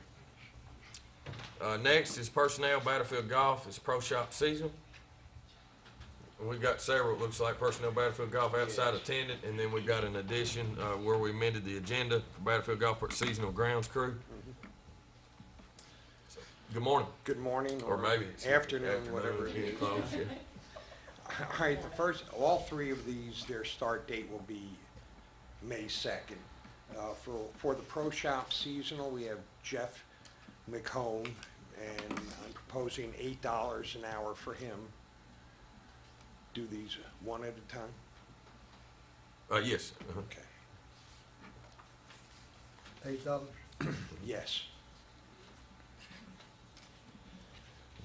Do I have a motion and a second to approve the hire of Jeff McCone for $8 an hour as a pro shop seasonal employee? Move to hire Jeff McComb, $8 an hour. Second. No discussion, call the roll, please. Master Tudor? Yes. Master Botkin? Yes. Master Barger? Yes. Judge Taylor? Yes. Next is Battlefield Golf Course outside attendance season. Outside card attendance seasonal, that's Jim Collins at $7.25 an hour, and that is also starting May 2nd. So do I have a potion? And I'm gonna call him James Collins, if that's okay? Yes, He that's might fine. go by Jim, but Mhm. on our James hiring Collins. form, it's James. Yes. So, just for the record, James Collins, if we approve the hire of James Collins at $7.25 an hour as outside golf attendant, I need a motion and a second. Motion to hire. Motion to hire James Collins as a seasonal outside attendant, $7.25 an hour. Second. No discussion, call the roll, please. Master Botkin? Yes. Master Barger? Yes. Master Tudor? Yes. Judge Taylor? Yes, next is where we amended the agenda for golf course personnel, seasonal grounds crew. Yes, we're still too short on the grounds crew, but I would like to recommend Song Kim for seasonal grounds crew at $8 an hour, starting May 2nd.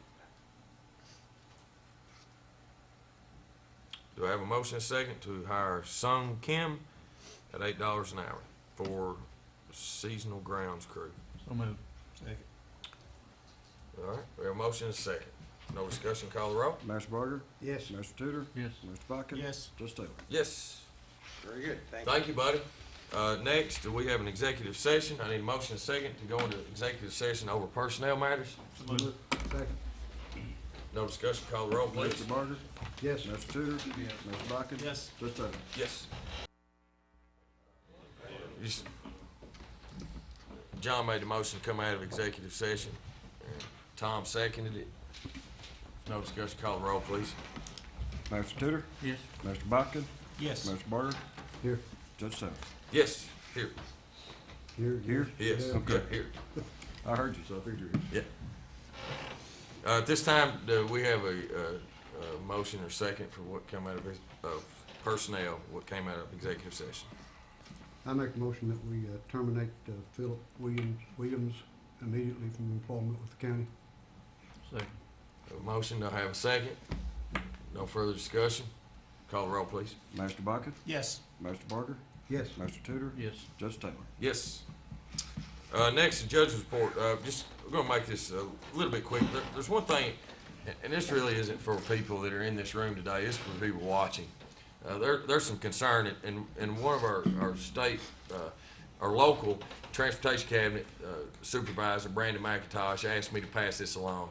But I think he wrote a really good sort of response to me, and I want to read it because, and this is not just for our state road guys, workers.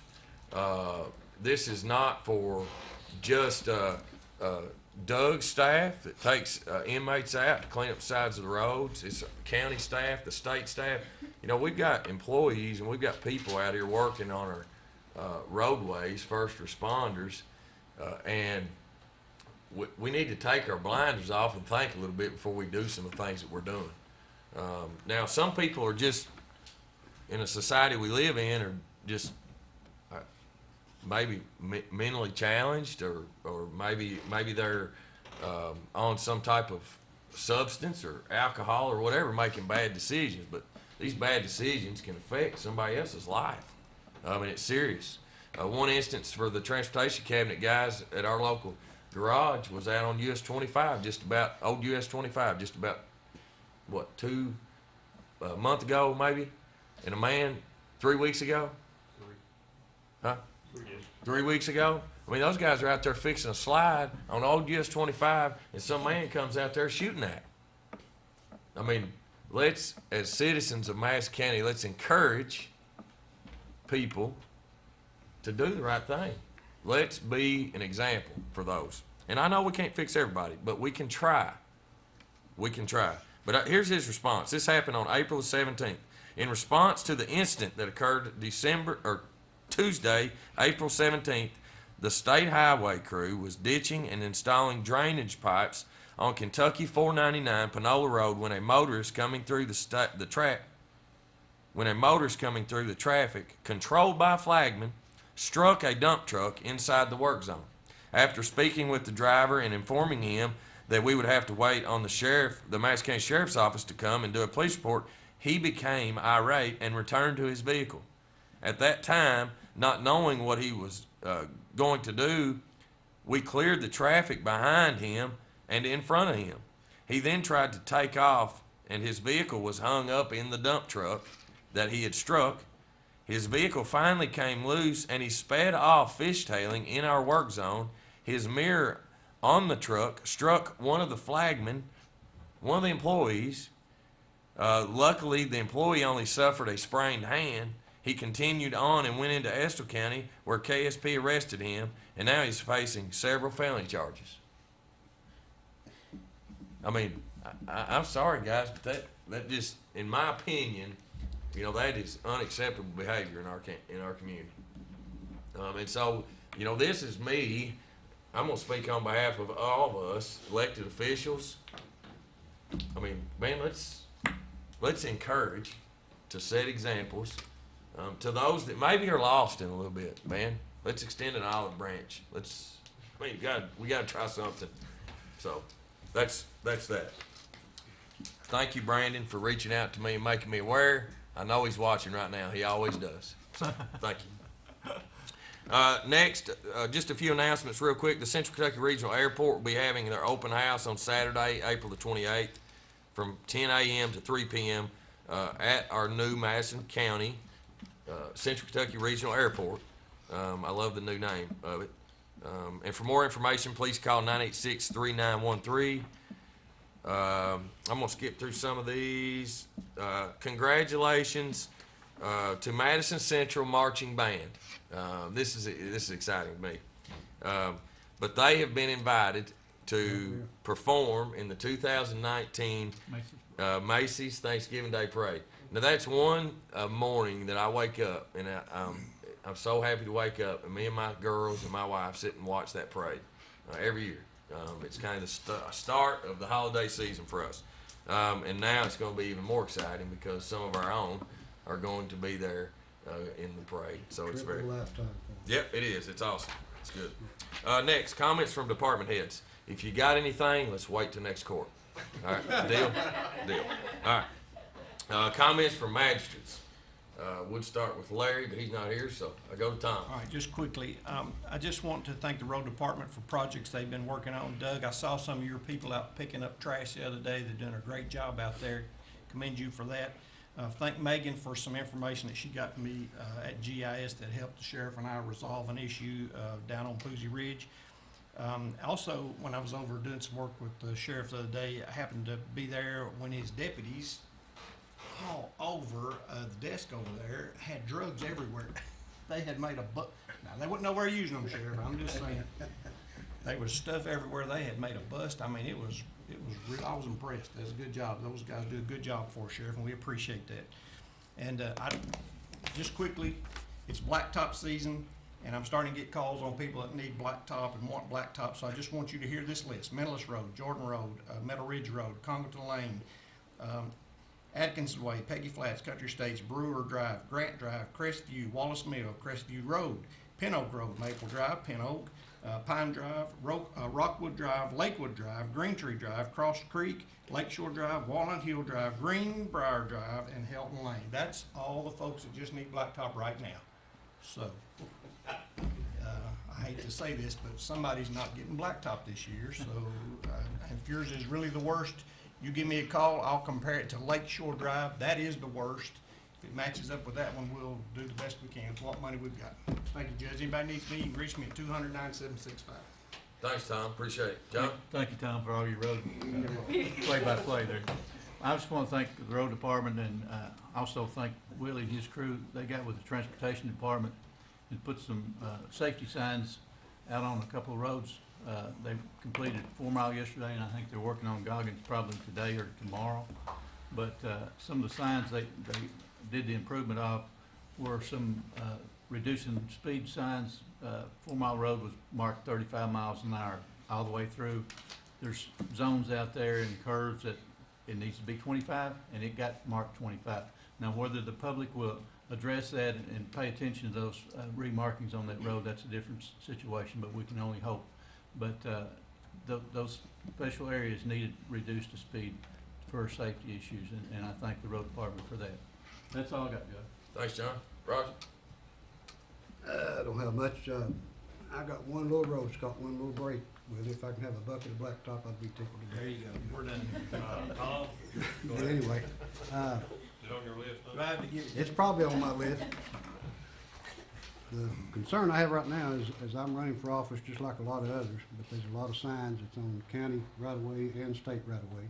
And I know Brandon's listening, like you said, so I'm just curious to what we're gonna do about it, or we're gonna wait till we start mowing and then get them up, or whatever. But it's something that we need to nip in the bud now, I think, before it gets worse. Yep. Before the primary's over and the other one starts, it's gonna get worse. But I've always played by the rules and I expect everybody else to. That's all I got. Yeah, that's a good point. You know, maybe it's a time where we as a fiscal court could, you know, just encourage all those candidates to, you know, be thoughtful where they're putting their signs, make sure they've got permission before they go put their signs out, you know.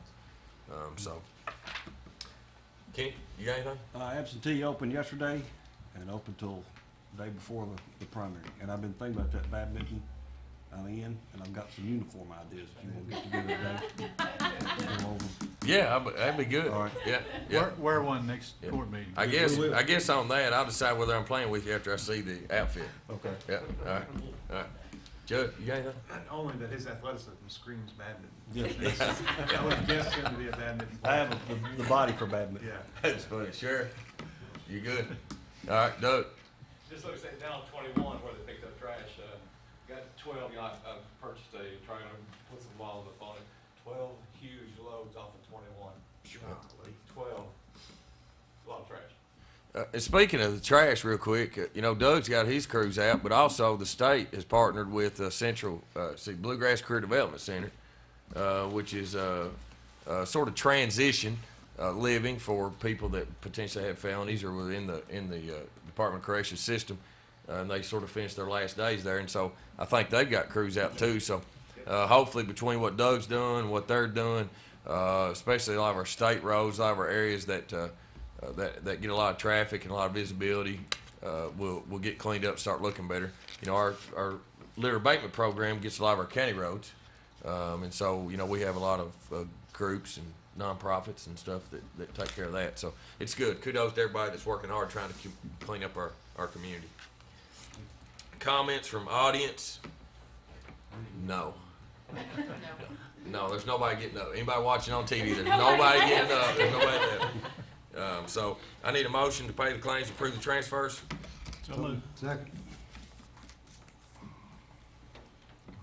Call the roll, please. Mr. Barker? Yes. Mr. Tudor? Yes. Mr. Bucking? Yes. Mr. Taylor?